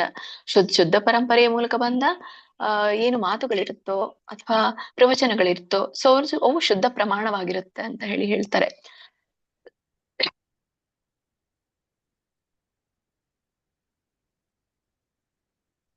ಒಬ್ಬ ವಿನಮ್ರ ವೈಷ್ಣವನಾಗಿ ಕೃಷ್ಣದಾಸ್ ಕವಿರಾಜ ಗೋಸ್ವಾಮಿ ಅವರು ಹೀಗೆ ಅಧಿಕಾರ ಪಡೆದವರಾಗಿದ್ದಾರೆ. ಹೀಗೆ ಅಧಿಕಾರ ಪಡೆದಿರುವುದು ಅಂದ್ರೆ ಏನು, ಅವರು ಗುರುಗಳಿಂದ ಅಧಿಕಾರವನ್ನ ಪಡೆದಿದ್ದಾರೆ ಅಂತ ಹೇಳ್ತಾ ಇರುವಂತದ್ದು ಏನು ಈ ಲೇಖನವನ್ನ ಬರೀಲಿಕ್ಕೆ. ಹಾಗೆ ಅಧಿಕಾರ ಪಡೆದಿದ್ದರೂ ಭಗವಾನ್ ಚೈತನ್ಯ ಮಹಾಪ್ರಭುಗಳ ಲೀಲೆಗಳ ವರ್ಣನೆ ಮಾಡುವ ಕೆಲಸ ತಮ್ಮ ಪಾಲಿಗೆ ಬಂದುದಕ್ಕೆ ಬಹುವಾಗಿ ಲಜ್ಜಿತರಾದರು. ನೋಡಿ, ಅವರು ಅಧಿಕಾರ ಏನೋ ಪಡ್ಕೊಂಡ್ರು, ಅಧಿಕಾರ ಪಡೆದ್ರು ಕೂಡ ಈ ಲೀಲೆಯ ವರ್ಣನೆಯನ್ನ ಮಾಡ್ಲಿಕ್ಕೆ ಅವರು ತುಂಬಾನೇ ಲಜ್ಜಿತರಾಗಿದ್ದಾರೆ ಅನ್ನೋದನ್ನ ಇಲ್ಲಿ ಹೇಳ್ತಾ ಇರುವಂತದ್ದು ಅಂತ ಹೇಳಿ. ಅಂದ್ರೆ ಈ ಅತೀಂದ್ರ ಸಾಹಿತ್ಯವನ್ನ ಬರೆಯಲಿಕ್ಕೆ ಅಧಿಕಾರ ಪಡೆಯೋದು ಪಡೆದ್ರು ಕೂಡ ಬರಹಗಾರ ಹೆಮ್ಮೆ ಪಡೋದಿಲ್ಲ ಅಂತ ಹೇಳಿ ಗೊತ್ತಾಗುತ್ತೆ. ಯಾಕೆಂದ್ರೆ ಇದು ಒಂದು ಅನುಗ್ರಹದಿಂದ ಬರಿತಾ ಇದ್ದೇನೆ, ಹಾಗಾಗಿ ಇದು ನಾನು ಹೆಮ್ಮೆ ಪಡುವಂತದ್ದಲ್ಲ ಅಂತ. ಸೊ ಹೆಮ್ಮೆ ಈ ಒಂದು ಅನುಗ್ರಹದ ಒಂದು ಅಪರೂಪದ ಕೊಡುಗೆ ಅಂತ ಇಲ್ಲಿ ಹೇಳ್ತಾರೆ. ಮತ್ತೆ ಈ ತುಳಸಿದಾಸರು ನೋಡ್ತೀವಿ, ರಾಮಚರಿತ ಮಾನಸ ಅಂತ ಹೇಳಿ ಬರೆದು ತುಳಸಿದಾಸರು. ಶ್ರೀಲಪ್ರಪಾದರು ಎಷ್ಟೊಂದು ಗ್ರಂಥಗಳನ್ನ ಬರೆದ್ರು. ಸೊ ಈ ಶ್ರೀಲಪ್ರಪಾದರು ಗುರುಗಳಿಂದ ಮತ್ತೆ ಗುರು ಪರಂಪರೆಯ ಅನುಗ್ರಹದಿಂದ, ಕೃಷ್ಣನ ಅನುಗ್ರಹದಿಂದ ಬರೆದ್ರು. ಅದು ಬಿಟ್ಟು ನಾವು ಬೇರೆ ಕೆಲವೊಂದು ಲೇಖನವನ್ನ ನೋಡೋದಾದ್ರೆ ಅವ್ರು ಯಾರ ಅನುಗ್ರಹವನ್ನ ಪಡೆದ್ರು, ಅದು ಕೂಡ ಚೆನ್ನಾಗಿದೆ ಅಂತ ನಮ್ಗೆ ಕೆಲವೊಂದು ಪ್ರಶ್ನೆ ಬರ್ಬೋದು ಅಲ್ಲ. ಯಾಕಂದ್ರೆ ನಾವೆಲ್ಲಾನು ಕೂಡ ಇಲ್ಲಿ ಒಂದು ಶಬ್ದ ಇದೆ ನೋಡಿ, ಸಂಶಯಾತೀತ ಅಂತ ಹೇಳಿದ್ರು. ಅಲ್ಲಿ ಸಂಶಯದಿಂದ ಅತೀತವಾಗಿರುವಂತದ್ದು. ಬಟ್ ನಾವೆಲ್ಲ ಸಂಶಯ ಹೊಂದಿದಂಥವ್ರು ನಾವೆಲ್ಲರೂ ಕೂಡ ಅಲ್ಲ. ಇದು ಏನಿರುವಂತದ್ದು ಸಂಶಯಾತೀತವಾಗಿರುವಂತದ್ದು. ಸಂಶಯ ಹೊಂದಿರುವಂತವ್ರು ಅವರೆಲ್ಲ ಬರೆದ್ರಲ್ಲ, ಅದು ಹೇಗೆ ಅವ್ರಿಗೂ ಅನುಗ್ರಹ ಸಿಕ್ತಾ? ಆಬ್ವಿಯಸ್ಲಿ ಅವ್ರಿಗೂ ಸಿಕ್ತು. ಹೇಗೆ ತುಳಸಿದಾಸರು ಬರೆದಿರುವಂತ ರಾಮಚರಿತ ಮಾನಸವನ್ನ ನೋಡಿದ್ರೆ ಅವರು ಶಿವನ ಅನುಗ್ರಹವನ್ನ ಪಡ್ಕೊಂಡ್ರು, ಅವರ ಗುರುಗಳ ಅನುಗ್ರಹವನ್ನ ಪಡ್ಕೊಂಡೇ ಅವ್ರು ಬರೆದಿರುವಂತದ್ದು. ಅದಕ್ಕಾಗಿ ಅಷ್ಟು ಪ್ರಸಿದ್ಧನ ಪಡೆದಿರುವಂತದ್ದು. ಎಷ್ಟೆಲ್ಲ ಬೇರೆ ಗ್ರಂಥಗಳಿದೆಯೋ, ನಾವು ಈ ಗ್ರಂಥ ಏನೋ ಹೇಳ್ತೀವಿ ಬಿಡಿ, ಆದ್ರೆ ಬೇರೆ ಗ್ರಂಥಗಳನ್ನ ನೋಡಿದಾಗ ಅವರು ಕೂಡ ಅನುಗ್ರಹ ತಗೊಂಡೇನೆ ಬರ್ದಿರುವಂತದ್ದು ಅನ್ನೋದು ನಮ್ಗೆ ಗೊತ್ತಾಗುತ್ತೆ. ಹೀಗೆ ಇವರು ಕೃಷ್ಣರಾಜ ಕವಿರಾಜ ಗೋಸ್ವಾಮಿ ಅವರು ವಿನಮ್ರ ವೈಷ್ಣವನಾಗಿ ಈ ಒಂದು ಅಧಿಕಾರವನ್ನ ಪಡೆದು ಚೈತನ್ಯ ಮಹಾಪ್ರಭುಗಳ ಲೀಲೆಯನ್ನ ನಿರೂಪಿಸಿದ್ರು ಅಂತ ಹೇಳಿ, ಮತ್ತೆ ಅದು ತಾವೇ ಇದಕ್ಕೆ ಬಹಳ ನಾನು ನಿರ್ಲಜ್ಜನಾಗಿದ್ದೇನೆ ಅಂತ ಕೂಡ ಹೇಳ್ತಾ ಇದ್ವಂತದ್ದು. ಆತ್ಮ ನಿಂದನೆ ಮಾಡ್ಕೊಳ್ತಾ ಇರುವಂತದ್ದು. ಸೊ ಇದು ಆತ್ಮ ನಿಂದನೆಯನ್ನ ಮಾಡ್ಕೊಳ್ತಾ ಇರುವಂತ ಈ ನಿರ್ಲಜ್ಜ ಅನ್ನುವಂತ ಪದ, ವಿನಯ ಅನ್ನುವಂತ ಅಷ್ಟೇ ಪದ ಸಾಕಾಗಲ್ಲ ನಮ್ಗೆ. ವಿನಯತೆ ಎಷ್ಟು ಇದೆ, ನಮ್ರತೆ ಎಷ್ಟು ಇದೆ ಅಂತ ಹೇಳಲಿಕ್ಕೆ ತುಂಬಾನೇ ಕಡಿಮೆ ಇರುವಂತ ಪದ ಅದು. ಅದಕ್ಕಾಗಿ ಅತ್ಯುನ್ನತವಾದಂತಹ ವಿನಯ ಅಲ್ಲಿ ತೋರಿಸ್ತಾ ಇರುವಂತದ್ದವ್ರು. ಸೊ ಅಲ್ಲಿ ಅವರ ತಮ್ಮ ಒಂದು ಯೋಗ್ಯ ಇಲ್ಲ, ನಾನು ಅರ್ಹನಿಲ್ಲ ಅನ್ನುವಂಥ ಅರಿವು ಎಷ್ಟಿತ್ತು ಅನ್ನುವಂಥದ್ದು ಗೊತ್ತಾಗುತ್ತೆ ನಮ್ಗೆ. ಸೊ ಈಗ ಒಟ್ಟಾರೆ ಈ ಒಂದು ಇದರಲ್ಲಿ ಭಾವಾರ್ಥದಲ್ಲಿ ಏನು ನಮ್ಗೆ ಗೊತ್ತಾಗುತ್ತೆ ಅಂದ್ರೆ, ಈ ಕೃಷ್ಣರಾಜ ಕವಿರಾಜ ಗೋಸ್ವಾಮಿ ಅವರು ತಮ್ಮ ಒಂದು ಅತ್ಯುತ್ತಮ ವಿನಮ್ರತೆ, ಒಂದು ವಿನಯತೆಯನ್ನ ಈ ಒಂದು ಶ್ಲೋಕದಲ್ಲಿ ತೋರಿಸ್ತಾ ಇದ್ದಾರೆ. ಈ ಅತೀಂದ್ರ ಸಾಹಿತ್ಯವನ್ನ ಬರೆಯೋದು ಅಸಾಧಾರಣ ಕಾರ್ಯ ಅಂತ ಕೂಡ ಒಪ್ಕೊಳ್ತಾ ಇದ್ದಾರೆ ಅವರು. ಸೊ ಕಾರ್ಯಕ್ಕೆ ಏನ್ ಬೇಕು? ಗುರುಗಳ ಕರುಣೆ ಬೇಕು. ಮತ್ತೆ ಆ ಕರುಣೆ ಯಾವ ಮೂಲಕ ಸಿಗುತ್ತೆ? ಆಜ್ಞೆಯ ಮೂಲಕ ಸಿಗುತ್ತೆ ಅನ್ನೋದನ್ನ ಹೇಳ್ತಾ ಇದ್ದಾರೆ. ನಾನು ಅಯೋಗ್ಯನಾಗಿದ್ದೇನೆ ಅಂತ ಹೇಳಿ ಅವ್ರು ಭಾವಿಸ್ತಾ ಇದ್ದಾರೆ. ಸೊ ಗುರುಗಳ ಆಜ್ಞೆಯಿಂದ ಈ ಕಾರ್ಯವನ್ನ ನಾನು ಮಾಡ್ತಾ ಇದ್ದೀನಿ. ಈ ಅತೀಂದ್ರ ಸಾಹಿತ್ಯ ಏನ ಆ ಸಾಹಿತ್ಯ ಹೇಗಿರ್ಬೇಕು? ಈ ಭೌತಿಕ ದೋಷಗಳಿಂದ ಮುಕ್ತವಾಗಿರ್ಬೇಕು. ಏನು 4 ದೋಷಗಳಿದೆಯೋ ಅವುಗಳಿಂದ ಮುಕ್ತ ಆಗಿರ್ಬೇಕು. ಸೊ ಅದಕ್ಕೆ ಕೃಷ್ಣನ ಮಾತುಗಳೇ ಮತ್ತೆ ಅವು ಹೇಗೆ ಬಂದಿರ್ಬೇಕು? ಗುರು ಪರಂಪರೆಯಿಂದ ಬಂದಿರ್ಬೇಕು. ಸೊ ಆ ಗುರು ಪರಂಪರೆಯೇ ಕೃಷ್ಣನ ಮಾತುಗಳಿಗೆ ಆಧಾರ ಆಗಿರ್ಬೇಕು. ಸೊ ಈ ಅಧಿಕಾರವನ್ನ ಪಡೆಯೋದು ಬಹಳ ಕಷ್ಟ. ಹಾಗಾಗಿ ನಾನು ಈ ಅಧಿಕಾರವನ್ನ ಪಡೆದಿರುವಂತದ್ದು ಆಜ್ಞೆಯ ಮೇರೆಗೆ ಮತ್ತೆ ಅವರ ಅನುಗ್ರಹದ ಮೇರೆಗೆ ಅಂತ ಹೇಳಿ ತಮ್ಮ ವಿನಮ್ರವಾದಂತ ಅತ್ಯುನ್ನತವಾದಂತ ವಿನಯವನ್ನ ಇಲ್ಲಿ ತೋರಿಸ್ತಾ ಇರುವಂತದ್ದು. ಸೊ ಇದರಿಂದ ನಮ್ಗೆ ಕಲೀಲಿಕ್ಕೆ ಏನ್ ಸಿಗುತ್ತೆ? ಈ ಒಂದು 72ನೇ ಶ್ಲೋಕದಲ್ಲಿ ನಾವೇನು ತಿಳ್ಕೊಬಹುದು ಇದರಿಂದ ಅಂತಂದ್ರೆ, ಸೊ ಗುರುಗಳಿಗೆ ನಾವು ವಿಧೇಯರಾಗಿರ್ಬೇಕು ಅನ್ನೋದನ್ನ ತೋರಿಸುತ್ತೆ ಗುರು ಪೂರ್ಣಿಮಾ ಇವತ್ತು. ಸೊ ಗುರುಗಳಿಗೆ ನಾವು ಹೇಗೆ ವಿಧೇಯರಾಗಿರ್ಬೇಕು, ಸೊ ಗುರುಗಳ ಆಜ್ಞೆಯಂತೆ ನಾವು ಕಾರ್ಯವನ್ನ ಮಾಡ್ಬೇಕು ಅನ್ನುವಂಥದ್ದು ಮುಖ್ಯ ಅನ್ನೋದು ಗೊತ್ತಾಗುತ್ತೆ. ಸೊ ಮತ್ತೆ ವಿನಯತೆ ಇರ್ಬೇಕು. ಹೇಗೆ ಅತ್ಯುನ್ನತವಾದಂತಹ ವಿನಯತೆ ಇರ್ಬೇಕು. ಅತ್ಯುನ್ನತವಾದ ವಿನಯತೆ ಹೇಗಿರುತ್ತೆ? ನಮ್ಮ ಒಂದು ಯೋಗ್ಯತೆಗಿಂತ ದೊಡ್ಡ ಕಾರ್ಯಗಳನ್ನ ತಾವು ಮಾಡುವಾಗ ವಿನಮ್ರರಾಗಿರ್ಬೇಕು. ಅಂದ್ರೆ ನನಗೆ ಈ ಯೋಗ್ಯತೆ ಇಲ್ಲ, ಆದ್ರೂ ಆ ದೊಡ್ಡ ಕಾರ್ಯ ನಾನು ಮಾಡ್ತಾ ಇದ್ದೀನಿ ಅನ್ನುವಷ್ಟು ವಿನಮ್ರತೆ ಇಲ್ಲಿರ್ಬೇಕು. ಆ ಲಜ್ಜೆತನ ನಮ್ಮ ಹತ್ರ ಇರ್ಬೇಕು ಅಂತ ಹೇಳ್ತಾರೆ. ಸೊ ಪರಂಪರೆಯ ಒಂದು ಮಹತ್ವ ತೋರಿಸ್ತಾರೆ ಇಲ್ಲಿ, ಗುರು ಪರಂಪರೆಯಿಂದ ಬಂದಿರುವಂತದ್ದು ಅಂತ. ಅಂದ್ರೆ ಏನು ಸತ್ಯವನ್ನ ವ್ಯಕ್ತಪಡಿಸ್ತಾ ಇದ್ದಾರೆ ಅಂದ್ರೆ, ತಾವೇನು ಈ ಒಂದು ಲೇಖನದಲ್ಲಿ ನಿರೂಪಿಸ್ಲಿಕ್ಕೆ ಹೊರಟಿದ್ದಾರೋ ಸೊ ಅದೆಲ್ಲವೂ ಕೂಡ ಸತ್ಯವಾಗಿರುವಂತದ್ದು. ಸತ್ಯ ಅನ್ನುವಂಥದ್ದು ಯಾವಾಗ ಹೇಗೆ ಗೊತ್ತಾಗುತ್ತೆ ನಮ್ಗೆ? ಗುರು ಪರಂಪರೆಯಿಂದ ಬಂದಾಗ ಗೊತ್ತಾಗುತ್ತೆ. ಹಾಗಾಗಿ ಗುರು ಪರಂಪರೆ ಮಹತ್ವವನ್ನ ಹೇಳ್ತಾರೆ. ಸತ್ಯ ಅನ್ನುವಂಥದ್ದು ಪರಂಪರೆಯ ಮೂಲಕ ಬರುತ್ತೆ ಆಕ್ಚುಲಿ. ಸೊ ಅದ್ನೇ ನಾವು ವ್ಯಕ್ತಪಡಿಸ್ಬೇಕು ಅಂತ ಹೇಳಿ ಬಿಟ್ರೆ ನಮ್ಮ ವೈಯಕ್ತಿಕ ಕಲ್ಪನೆ ಇಲ್ಲಿ ಇರಬಾರ್ದು ಅನ್ನೋದನ್ನು ಕೂಡ ಹೇಳ್ತಾರೆ. ಒಂದು, ಗುರುಗಳಿಗೆ ನಾವು ಹೇಗೆ ವಿಧೇಯರಾಗಿರ್ಬೇಕು, ಹೇಗೆ ಅತ್ಯುನ್ನತ ವಿನಯತೆ ಅನ್ನುವಂಥದ್ದು ದೊಡ್ಡ ಕಾರ್ಯಗಳನ್ನ ಮಾಡುವಾಗ ಇರ್ಬೇಕು, ಮತ್ತೆ ಗುರು ಪರಂಪರೆಯ ಮಹತ್ವ, ಮತ್ತೆ ಇನ್ನೊಂದೇ ಒಂದು ಸತ್ಯ ಒಂದು ಪ್ರಮಾಣ ಹೇಗಿರ್ಬೇಕು ಅಂತ ಹೇಳಿ. ಈ ಅತೀಂದ್ರಿಯ ವಿಷಯಗಳಲ್ಲಿ ಸತ್ಯ ಪ್ರಮಾಣ ಅಂತಂದ್ರೆ ಏನು? ಈ ಭೌತಿಕ ದೋಷಗಳು ಏನು 4 ಡಿಸ್ಕಸ್ ಮಾಡಿದ್ವಲ್ಲ ಈಗ, ಈ ಅತೀಂದ್ರಿಯ ವಿಷಯಗಳಲ್ಲಿ ಭೌತಿಕ ದೋಷಗಳು ಇರಬಾರ್ದು ಅನ್ನುವಂಥದ್ದು ಈ ಒಂದು ಶ್ಲೋಕ ಹೇಳುತ್ತೆ. ಹೀಗೆ ಗುರು ಪರಂಪರೆಯ ಆಜ್ಞೆಯೇ ಈ ಒಂದು ವೈಷ್ಣವ ಸಾಹಿತ್ಯ ಈಗೇನು ಕೊಟ್ಟಿದ್ದಾರೆ ಕೃಷ್ಣರಾಜ ಕವಿರಾಜ ಗೋಸ್ವಾಮಿ ಅವರು, ಇದು ಗುರು ಪರಂಪರೆಯ ಆಜ್ಞೆಯ ಒಂದು ಬುನಾದಿ ಅಂತ ಹೇಳ್ತಾರೆ. ಸೊ ಇದಕ್ಕೆ ಹೇಗೆ ವಿನಯವೇ ಆಭರಣ ನಾವು ಹೇಳ್ತೀವಲ್ಲ, ಸೊ ಹಾಗೆ ವಿನಯವೇ ಇದಕ್ಕೆ ಶೋಭೆ ಅಂತ ನಮ್ಗೆ ಇದರಿಂದ ಗೊತ್ತಾಗುತ್ತೆ. ಸೊ ಮುಂದಿನ ಶ್ಲೋಕವನ್ನ ನೋಡೋಣ. ಶ್ರೀ ಚೈತನ್ಯ ಚರಿತಾಮೃತ ಆದಿಲೀಲಾ ಅಧ್ಯಾಯ 8 73ನೇ ಶ್ಲೋಕ. ವೈಷ್ಣವೇರ ಆಜ್ಞಾ ಪಾಯಿ ಚಿತ್ತಿನ ಅಂತರೆ ಮದನ ಗೋಪಾಲೆ ಗೇಲಾಂಗ್ ಆಜ್ಞಾವಾಗಿ ಬಾರೆ. ಇನ್ನೊಮ್ಮೆ ಹೇಳ್ತೀನಿ. ವೈಷ್ಣವೇರ ಆಜ್ಞಾ ಪಾಯಿನ್ ಚಿಂತಿತ ಅಂತರೆ ಮದನ ಗೋಪಾಲೆ ಗೇಲಾಂಗ್ ಆಜ್ಞಾವಾಗಿ ಬಾರೆ. ಲಕ್ಷ್ಮೀ ದೇವಿ ಮಾತಾಜಿ ಓದಿ. ಲಕ್ಷ್ಮೀ ದೇವಿ ಮಾತಾಜಿ ಅನ್ಮ್ಯೂಟ್ ಮಾಡ್ಕೊಳ್ಳಿ. ಲಕ್ಷ್ಮೀ ದೇವಿ ಮಾತಾಜಿ. ಹರೇ ಕೃಷ್ಣ. ನಾಗವೇಣಿ ಮಾತಾಜಿ ಓದ್ತಿದ? ಮಾತಾಜಿ ನಾಗವೇಣಿ ಮಾತಾಜಿ ಓದ್ತಿದ? ಹರೇ ಕೃಷ್ಣ ಮಾತಾಜಿ. ಇಲ್ಲಿ ತುಂಬಾ ಗಲಾಟೆ ಆಗ್ತಾ ಉಂಟು, ಅಂದ್ರೆ ಸೌಂಡ್ ಎಲ್ಲ ಜಾಸ್ತಿ ಬರ್ತಾ ಉಂಟು. ಓಕೆ, ಓದ್ಲಾ? ಓದಿ ಮಾತಾಜಿ. ದೇವಿ ಮಾತಾಜಿ. ಹರೇ ಕೃಷ್ಣ. ಹರೇ ಕೃಷ್ಣ. ಶ್ಲೋಕ 73. ವೈಷ್ಣವೇರ ಆಜ್ಞಾವಾಂಗ ಚಿನ್ನಿತ ಅಂತರೆ ಮದನ ಗೋಪಾಲೆ ಗೇಲಾಂಗ್ ಆಜ್ಞಾ ಮಾಗಿ ಬಾರೆ. ಕರೆಕ್ಟಾ ಮಾತಾಜಿ? ಹರೇ ಕೃಷ್ಣ. ನಮಿತಾ ಮಾತಾಜಿ. ಪಾಯಿ ಆಗ್ಬೇಕು. ಹರೇ ಕೃಷ್ಣ. ಹಾ, ಯಾ ಅಂತ ಕರೀತಾರೆ. ಮತ್ತೆ ಹೆಂಗೆ ಇಂಚು ಅಂತ ಹೇಳ್ತೀವಲ್ಲ, ಇಂಚು ಮಿಂಚು ಹಿಂಗ್ ಬರುತ್ತೆ. ಪಾಂಚಿಂತಿತ ಅಂತಾರೆ ಮದನ ಗೋಪಾಲೆ ಗೇಲಾಂಗ್ ಆಜ್ಞಾವಾಗಿ ಬಾರೆ. ಕರೆಕ್ಟ್ ಇದೆ ಮತ್ತೆ, ಏನ್ ತೊಂದ್ರೆ ಇಲ್ಲ. ಓದಿ ಮಾತಾಜಿ. ಮದನ ಗೋಪಾಲೆ ಶ್ರೀ ಮದನ ಮೋಹನನ ದೇಗುಲಕ್ಕೆ ಗೆಲಾಂಗ ಮಾತಾಜಿ, ಅದು ಗೆಲಾಂಗ್ ನಾನು ಹೋದೆ. ಆಜ್ಞಾ ಅನುಜ್ಞೆ ಮಾಗಿ ಬಾರೆ ಪಡೆಯಲು ಅನುವಾದ ಮತ್ತು ಭಾವಾರ್ಥ ಬೈ ಶ್ರೀಲ ಪ್ರಭುಪಾದ್ ಕಿ ಜೈ. ವೈಷ್ಣವರ ಆಜ್ಞೆಯನ್ನೇನೋ ಪಡೆದಿದ್ದಾಯಿತು, ಆದರೂ ನನ್ನ ಅಂತರಂಗದಲ್ಲಿ ಆತಂಕ ತುಂಬಿತ್ತು. ಇಂತಹ ಮನಸ್ಥಿತಿಯಲ್ಲಿ ನಾನು ವೃಂದಾವನದಲ್ಲಿನ ಮದನ ಮೋಹನನ ದೇಗುಲಕ್ಕೆ ಹೋದೆ. ಆ ಪ್ರಭುವಿನ ಅನುಜ್ಞೆಯನ್ನು ಪಡೆಯುವ ಉದ್ದೇಶ ನನ್ನದಾಗಿತ್ತು. ಭಾವಾರ್ಥ. ವೈಷ್ಣವನು ಸದಾ ಗುರು. ಓದ್ಲ ಮಾತಾಜಿ ಭಾವಾರ್ಥ? ಹರೇ ಕೃಷ್ಣ. ಓದಿ ಮಾತಾಜಿ.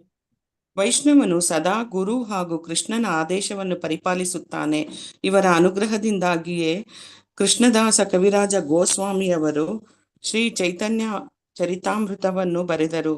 ತಾವು ಬರೆದಿರುವ ಕೃತಿಯಲ್ಲಿ ಹೆಸರಿಸಲಾಗಿರುವ ಭಕ್ತರೆಲ್ಲರೂ ತಮ್ಮ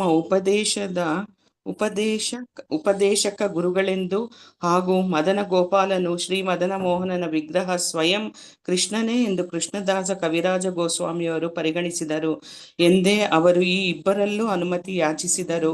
ಗುರು ಹಾಗೂ ಕೃಷ್ಣ ಇಬ್ಬರ ಕೃಪೆಯನ್ನು ಪಡೆದಾರ ಬಳಿಕ ಈ ಮಹಾಕೃತಿ ಶ್ರೀ ಚೈತನ್ಯ ಚರಿತಾಮೃತವನ್ನು ಬರೆಯಲು ಶಕ್ತರಾದರು. ಕೃಷ್ಣನ ಬಗ್ಗೆ ಬರೆಯ ಹೊರಡುವ ಯಾರೇ ಆದರೂ ಮೊಟ್ಟ ಮೊದಲು ಗುರು ಹಾಗೂ ಕೃಷ್ಣನಿಂದ ಅನುಮತಿ ಪಡೆಯಬೇಕು. ಕೃಷ್ಣನು ಪ್ರತಿಯೊಬ್ಬರ ಹೃದಯದಲ್ಲೂ ಸ್ಥಿತನಾಗಿದ್ದಾನೆ ಮತ್ತು ಗುರುವು ಅವನ ಪ್ರತ್ಯಕ್ಷ ಬಹಿರಂಗ ಪ್ರತಿನಿಧಿ. ಹೀಗೆ ಕೃಷ್ಣನು ಅಂತರ್ಬಹಿಹಿ, ವ್ಯಕ್ತಿಯ ಒಳಗೂ ಹೊರಗೂ ಸ್ಥಿತನಾಗಿದ್ದಾನೆ. ನಿಯಂತ್ರಕ ತತ್ವಗಳನ್ನು ನಿಷ್ಠುರವಾಗಿ ಪಾಲಿಸುವುದರ ಮೂಲಕ ಹಾಗೂ ದಿನಕ್ಕೆ 16 ಸುತ್ತು ನಾಮಜಪ ಮಾಡುವುದರ ಮೂಲಕ ವ್ಯಕ್ತಿಯು ಮೊದಲು ಪರಿಶುದ್ಧ ಭಕ್ತನಾಗಬೇಕು. ತಾನು ವಾಸ್ತವವಾಗಿಯೂ ವೈಷ್ಣವನ ನೆಲೆಯಲ್ಲಿರುವುದಾಗಿ ವ್ಯಕ್ತಿಯ ಮನಸ್ಸಿಗೆ ಮನವರಿಕೆಯಾದಾಗ ಆತ ಮುಂದುವರಿದು ಗುರುವಿನ ಅಪ್ಪಣೆ ಪಡೆಯಬೇಕು. ಅಲ್ಲದೆ ಹೀಗೆ ಪಡೆದ ಅಪ್ಪಣೆಗೆ ಅವನೊಳಗಿನ ಕೃಷ್ಣನಿಂದ ಅನುಮೋದನೆ ದೊರೆಯಬೇಕು. ಆಗ ವ್ಯಕ್ತಿಯು ಪ್ರಾಮಾಣಿಕನೂ ಪರಿಶುದ್ಧನೂ ಆಗಿದ್ದರೆ ಆತ ಪದ್ಯ ರೂಪದಲ್ಲಿ ಅಥವಾ ಗದ್ಯದಲ್ಲಿ ಆಧ್ಯಾತ್ಮಿಕ ಸಾಹಿತ್ಯವನ್ನು ರಚಿಸಬಹುದು. ಹರೇ ಕೃಷ್ಣ ಮಾತಾಜಿ, ಧನ್ಯವಾದಗಳು. ತಪ್ಪಿದ್ರೆ ಕ್ಷಮಿಸಿ ಮಾತಾಜಿ. ಹರೇ ಕೃಷ್ಣ. ಹರೇ ಕೃಷ್ಣ ಮಾತಾಜಿ. ಹರೇ ಕೃಷ್ಣ.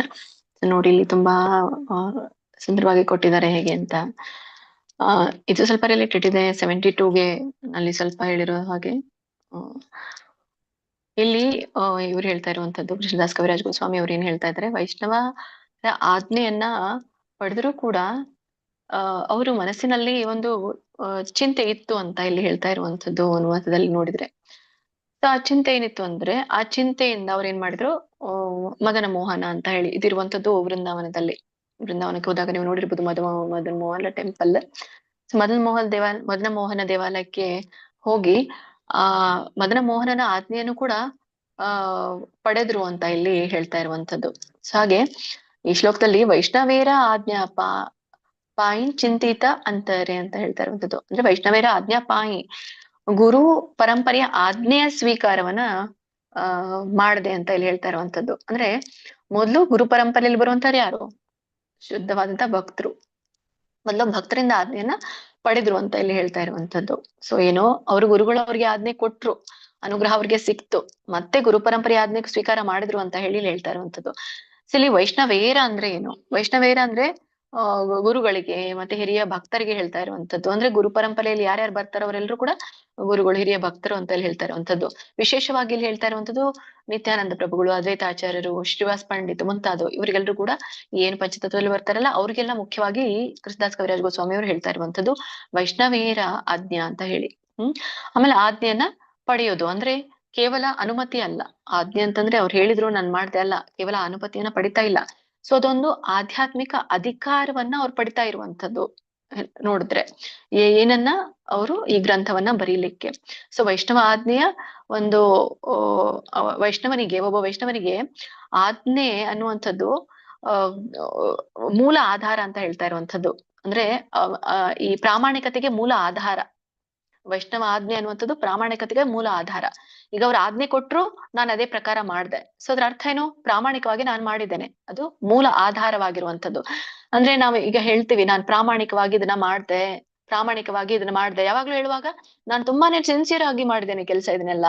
ಬಟ್ ಆ ಸಿನ್ಸಿಯಾರಿಟಿ ಹಿಂದೆ ಏನೋ ಇದೆ, ಏನಿದೆ? ಆಜ್ಞೆ ಇದೆ. ಅಂದ್ರೆ ನಿನ್ನ ಒಂದು ಸಿನ್ಸಿಯಾರಿಟಿಗೆ ಆಧಾರನೇ ಆ ಆಜ್ಞೆ. ಅದನ್ನ ನಾವು ಮರ್ತ್ ಬಿಡ್ತೀವಿ ಅಲ್ಲ. ಸೊ ನಮ್ಗೆ ಎಷ್ಟೊಂದು ಹೇಳ್ತಾರೆ, ಕ್ಲಾಸ್ ತಗೊಳ್ಳಿಕ್ಕೆ ಹೇಳ್ತಾರೆ, ನಮ್ಗೆ ಏನೋ ಒಂದು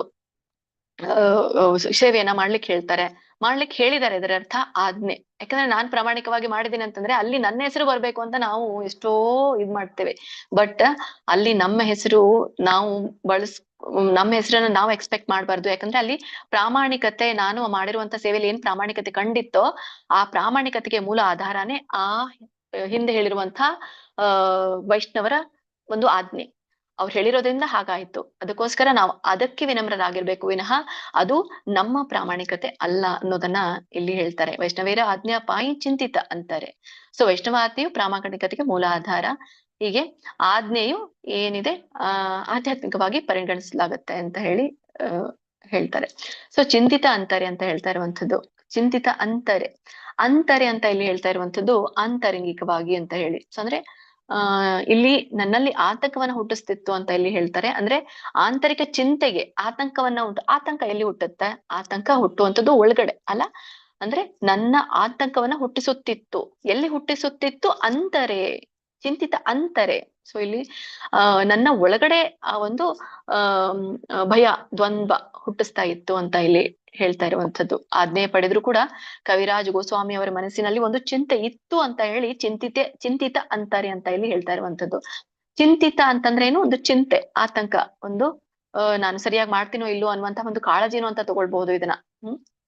ಆಮೇಲೆ ಇದು ಅವರ ಒಂದು ಒಂದು ಅರ್ಹತೆ ಇಲ್ಲದೆ ಇರುವಂತಹ ಭಾಸ ಅವರಿಗೆ ಇತ್ತು ಅಂತ ಹೇಳಿ. ಸೊ ಭಗವಂತನ ಈ ಲೀಲೆಗಳನ್ನ ಬರೆಯೋದು ಬರಿಬೇಕು ಅಂತಂದ್ರೆ ಒಂದು ಜವಾಬ್ದಾರಿಯುತವಾದಂತಹ ಕಾರ್ಯ. ಹಾಗೆ ಅವರು ಒಳಗಡೆನೆ ಅಂತರೆ ಅಂತ ಹೇಳ್ತಾರೆ. ಚಿಂತಿತ ಅಂತರೆ ಅಂದ್ರೆ ಒಳಗಡೆ ಅಂದ್ರೆ ಹೃದಯದಲ್ಲಿ. ಸೊ ಇದು ಆಂತರಿಕ ದ್ವಂದ್ವವನ್ನ ಅವರಿಗೆ ಸೂಚಿಸ್ತಾ ಇತ್ತು, ಅಥವಾ ಆಂತರಿಕ ದ್ವಂದ್ವ ಅವರಿಗೆ ಆಗ್ತಾ ಇತ್ತು ಅಂತ ಹೇಳಿ ಚಿಂತಿತ ಅಂತಾರೆ ಅಂತ ಹೇಳ್ತಾರೆ. ಇದು ಒಂದು ವಿನಯದ ಉತ್ತಮ ಲಕ್ಷಣ ಅಂತಾನೂ ಕೂಡ ನಾವು ಹೇಳ್ಬೋದು. ನಾವು ಹೇಳ್ತೀವಿ ಯಾವಾಗಲೂ ಕಾನ್ಫಿಡೆನ್ಸ್ ಇರ್ಬೇಕು. ಓಕೆ, ಕಾನ್ಫಿಡೆನ್ಸ್, ವಿಶ್ವಾಸ ಇದ್ದೇ ಇದೆ, ಅವರಲ್ಲಿ ಇದೆ. ಆದ್ರೆ ಒಳಗಡೆ ಎನ್ನುವಂಥದ್ದು ಚಿಂತಿತ ಅಂತಾರೆ. ಸೊ ಇದು ಒಬ್ಬ ಅತ್ಯುತ್ತಮ ವಿನಯವನ್ನ ಹೊಂದಿರುವಂತಹ ಭಕ್ತನ ಒಂದು ಉತ್ತಮ ಲಕ್ಷಣ ಅಂತ ಹೇಳ್ಬೋದು. ಸೊ ಗುರುಗಳ ಆಜ್ಞೆ ಇದ್ರೂ ಕೂಡ ತನ್ನ ಒಂದು ಅಯೋಗ್ಯತೆಯನ್ನ ಅರಿತುಕೊಳ್ತಾ ಇದ್ದಾರೆ ಅಂತ ಹೇಳಿ, ನಾನು ಇದಕ್ಕೆ ಯೋಗ್ಯ ಇಲ್ಲ ಅಂತ ಅರ್ಥಕೊಳ್ತಾ ಇದ್ದಾರೆ ಅಂತ ಹೇಳಿ ಇಲ್ಲಿ ಹೇಳ್ತಾರೆ. ನೆಕ್ಸ್ಟ್ ಎರಡನೇ ಒಂದು ಲೈನ್ ಅಲ್ಲಿ, ಶ್ಲೋಕದಲ್ಲಿ ಮದನ ಗೋಪಾಲಿಗೆಲ್ಲ ಆಜ್ಞಾವಾಗಿ ಬಾರೆ ಅಂದ್ರೆ ಭಗವಂತನ ಅನುಮತಿಯನ್ನ ಪಡೆಯೋದು ಇಲ್ಲಿ ಹೇಳ್ತಾ ಇರುವಂತದ್ದು. ನೋಡಿ, ಮೇಲ್ಗಡೆ ಗುರುವಿನ ಅನುಮತಿ ಆಯ್ತು ಮೊದಲೇ ಲೈನ್ ಅಲ್ಲಿ. ಎರಡನೇ ಲೈನ್ ಅಲ್ಲಿ ಅವ್ರು ಹೇಳ್ತಾ ಇರುವಂತದ್ದು ಈ ಭಗವಂತನ ಅನುಮತಿಯನ್ನ ಪಡೆದ್ರು ಅಂತ ಹೇಳಿ. ಸೊ ಗುರುಗಳ ಆಜ್ಞೆಯ ಜೊತೆಗೆ ಭಗವಂತನ ಆಜ್ಞೆಯನ್ನು ಪಡಿಲಿಕ್ಕೆ ಅವರು ಒಂದು ಟೆಂಪಲ್ಗೆ ಹೋದ್ರು. ಅದೇ ಮದನ ಮೋಹನ ಟೆಂಪಲ್ಗೆ ಅವರು ತೆರಳಿದ್ರು. ಸೊ ಇದು ವೃಂದಾವನದಲ್ಲಿರುವಂತ ಪ್ರಸಿದ್ಧ ದೇವಾಲಯ ಅಂತ ಹೇಳಿ ಇವಾಗಲೇ ಅನುವಾದದಲ್ಲಿ ಕೂಡ ಹೇಳಿದ್ವಿ. ಸೊ ಇದು ಮದನ ಮೋಹನ ವಿಗ್ರಹ ಒಂದು ಇದು ಕೃಷ್ಣನ ಒಂದು ಸ್ವರೂಪನೇ ಇದು ಮದನ ಮೋಹನ.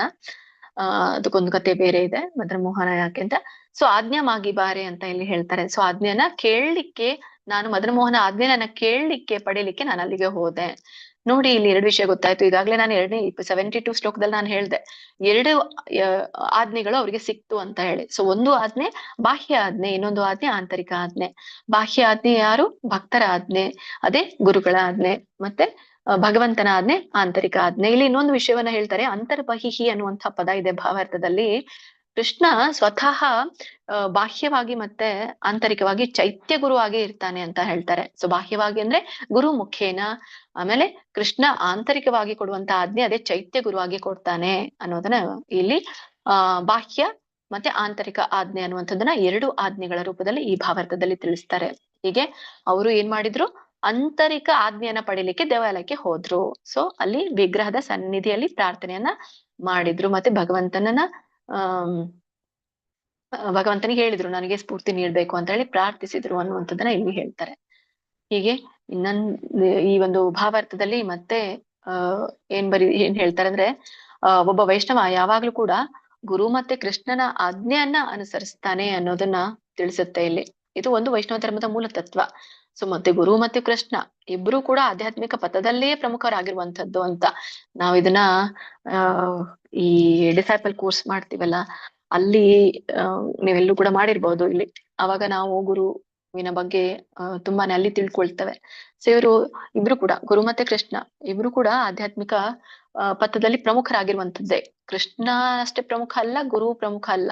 Krishna is centered point, but ಆ ಒಂದು ಕೃಷ್ಣನ ಹತ್ರ ಕರ್ಕೊಂಡು ಹೋಗುವಂಥದ್ದು ಅಂಚೆಗಾರನಂತೆ ನಿರ್ವಹಿಸ್ತಾ ಇರುವಂತದ್ದು ಗುರು ಅಂತ ನಾವಿಲ್ಲಿ ಹೇಳ್ತೀವಿ. ಹೀಗೆ ಗುರು ಅನ್ನುವಂಥದ್ದು ಬಾಹ್ಯ ಪ್ರತಿನಿಧಿ, ಕೃಷ್ಣ ಅನ್ನುವಂಥದ್ದು ಒಂದು ಆಂತರಿಕ ಪ್ರತಿನಿಧಿ ಅಂತ ಹೇಳಿ ನಾವು ಹೇಳ್ತೇವೆ. ಯಸ್ಯ ಪ್ರಸಾದ ಭಗವತ್ ಪ್ರಸಾದ ಅಂತ ಹೇಳಿ ಶ್ರೀಲ ಪ್ರಭುಪಾದರು ಹೇಳ್ತಾರೆ. ಗುರುವಿನ ಪ್ರಸಾದದಿಂದ ಭಗವಂತನ ಪ್ರಸಾದ ನಮ್ಗೆ ಸಿಗುತ್ತೆ ಅಂತ. ಹೇಗೆ ಗುರು ಆಜ್ಞೆಯೇ ಕೃಷ್ಣನ ಆಜ್ಞೆ ಅಂತ ನಾವು ಭಾವಿಸಿ ನಾವು ಅದನ್ನ ಅನುಸರಿಸಬೇಕು ಅನ್ನೋದನ್ನು ಕೂಡ ಇಲ್ಲಿ ನಾವು ಹೇಳ್ತೇವೆ. ಹೀಗೆ ಚೈತನ್ಯ ಚರಿತಾಮೃತವನ್ನ ಕೃಷ್ಣದಾಸ್ ಕವಿರಾಜ್ ಗೋಸ್ವಾಮಿ ಅವರು ಈ ಒಂದು ಕೃಷ್ಣ ಮತ್ತೆ ಗುರು ಇಬ್ಬರ ಕರುಣೆಯಿಂದ ಕೂಡ ಬರೆದ್ರು. ಸೊ ತಮ್ಮ ಕರುಣೆಯಿಂದ ಇಲ್ಲಿನ ಅಂದ್ರೆ ಅವರು ಈ ಒಂದು ಗುರು ಮತ್ತೆ ಕೃಷ್ಣ ಇಬ್ಬರ ಕರುಣೆಯಿಂದ ಇದು ಒಂದು ಮೂಲ ಆಧಾರ ಗ್ರಂಥವಾಗಿದೆ ಅನ್ನುವಂಥದ್ದು ಹೇಳ್ಬೋದು, ಈ ಚೈತನ್ಯ ಚರಿತಾಮೃತ. ಸೊ ಹೀಗೆ ಈ ಗುರು ಕೃಷ್ಣನ ಕರುಣೆ ಈ ಒಂದು ಯಶಸ್ಸಿಗೆ ಕಾರಣ ಅನ್ನುವಂತನ ಹೇಳ್ತಾರೆ.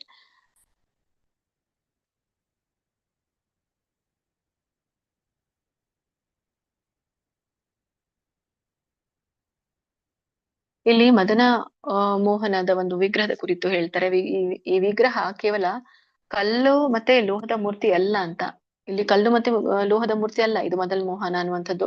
ಸೊ ಇದು ಕೃಷ್ಣನ ಒಂದು ಸಾಕ್ಷಾತ್ ಸ್ವರೂಪ ಅಂತ ಹೇಳ್ತಾರೆ. ಅಂದ್ರೆ ವಿಗ್ರಹವನ್ನ ನಾವು ಕೇವಲ ವಿಗ್ರಹವಾಗಿ ನೋಡ್ತೇವೆ, ಇದು ಕಲ್ಲಿಂದು ಅಥವಾ ಲೋಹದ್ದಲ್ಲ, ಸಾಕ್ಷಾತ್ ಕೃಷ್ಣನ ಸ್ವರೂಪವಾಗಿತ್ತು ಅಂತ ಹೇಳಿ. ಅಂದ್ರೆ ಈ ಮದನ ಮೋಹನ ಅಂತಂದ್ರೆ ನಾವು ಈ ಭಕ್ತಿಶಾಸ್ತ್ರಿ ಮಾಡಿದಿರಲ್ಲಿ ಎಲ್ಲರಿಗೂ ಕೂಡ ಗೊತ್ತು.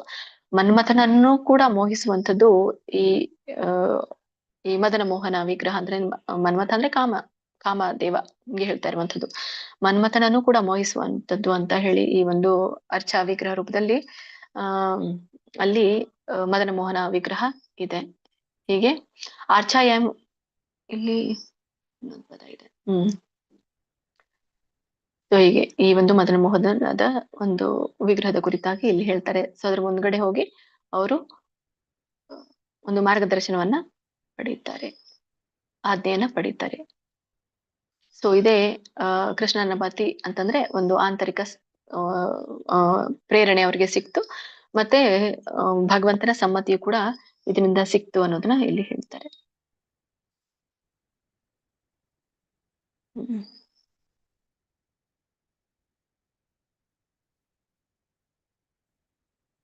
ಹರೇ ಕೃಷ್ಣ. ಮುಂದಿನ ಶ್ಲೋಕಕ್ಕೆ ಹೋಗೋಣ.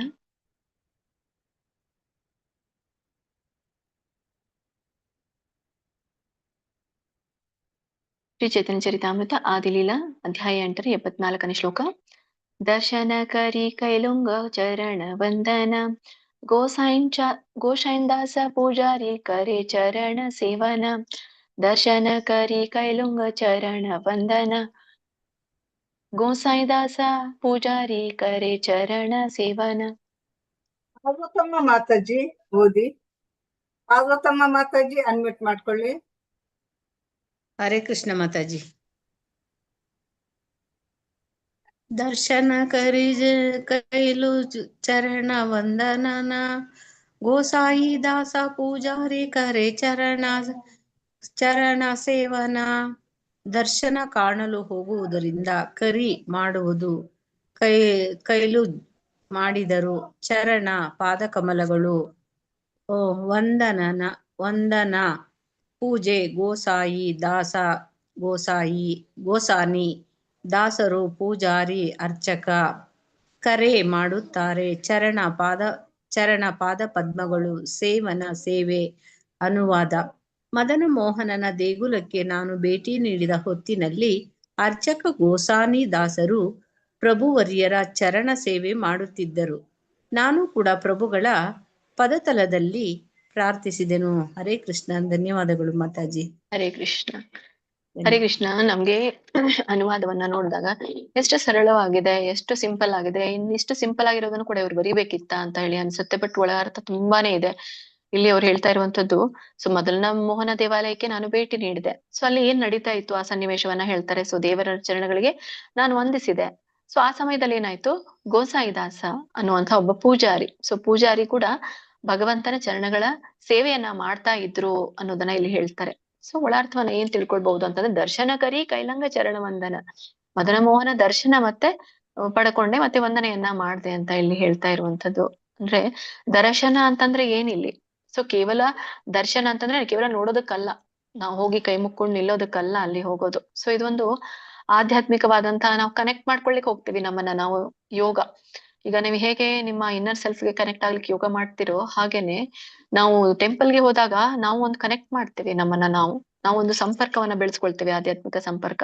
ಅಂದ್ರೆ ದರ್ಶನ ಅಂದ್ರೆ ದೇವರನ್ನ ಭಕ್ತಿಯಿಂದ ನೋಡೋದು, ಮತ್ತೆ ಭಗವಂತ ನಮ್ಮನ್ನ ನೋಡೋದು ಅಂತ ಹೇಳಿ. ಸೊ ಅದೇ ಪರಸ್ಪರ ಸಂಪರ್ಕ ಅಲ್ಲ ನಾವೇನ್ ಮಾಡ್ತೇವೆ, ಕೇವಲ ನಾನ್ ಮಾತ್ರ ಹೋಗಿ ನೋಡೋದು, ಅದು ದರ್ಶನ ಅಂತ ನಾವು ತಿಳ್ಕೊಂಡಿದೀವಿ. ಅದು ದರ್ಶನ ಅಲ್ಲ.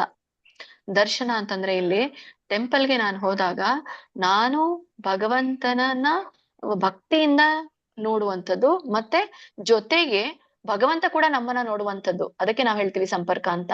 ಈಗ ನಾನ್ ನಿಮ್ಗೆ ಫೋನ್ ಮಾಡಿದ್ರೆ ನಾನಿಲ್ಲಿ ಒಬ್ಳೆ ಮಾತಾಡ್ಬಿಟ್ರೆ ಅದು ಒಂದು ಕಮ್ಯುನಿಕೇಶನ್ ಅನ್ಕೊಳ್ಳೋದಿಲ್ಲ, ಅದು ಒಂದು ಮಾತು ಅಂತ ಅನ್ಕೊಳ್ಳೋದಿಲ್ಲ. ಏನ್ ಅನ್ಸುತ್ತೆ, ಒನ್ ವೇ. ನಾನ್ ಕೇವಲ ಮಾತಾಡ್ತಾ ಇದ್ದೇನೆ ಏನ್ ಮಾತಾಡ್ತಾ ಇದ್ದೇನೆ ಅದು ಭಗವಂತನಿಗೆ ತಲುಪ್ತಾನೆ ಇಲ್ಲ. ಅಂದ್ರೆ ನಾನು ಮಾತಾಡ್ತಾ ಇರುವಂತದ್ದು ನಾಟ್ ರೀಚಬಲ್ ಇದೆ, ಅಥವಾ ಅವ್ರಿಗೆ ಕೇಳಿಸ್ತಾನೆ ಇಲ್ಲ. ಅದ್ರ ಅರ್ಥ ಏನೋ ಅದು ಸಂಪರ್ಕ ಅಲ್ಲ, ಪರಸ್ಪರ ಸಂಪರ್ಕ. ಹಾಗೇನೆ ನಾವು ಕೂಡ ಟೆಂಪಲ್ಗೆ ಹೋದಾಗ ಭಗವಂತನ ದರ್ಶನವನ್ನ ಮಾಡೋದರ ಅರ್ಥ ಪರಸ್ಪರ ಸಂಪರ್ಕ ವಿನಿಮಯವನ್ನ ಮಾಡ್ಕೊಳ್ಳೋದು ಅಂತ ಅರ್ಥ.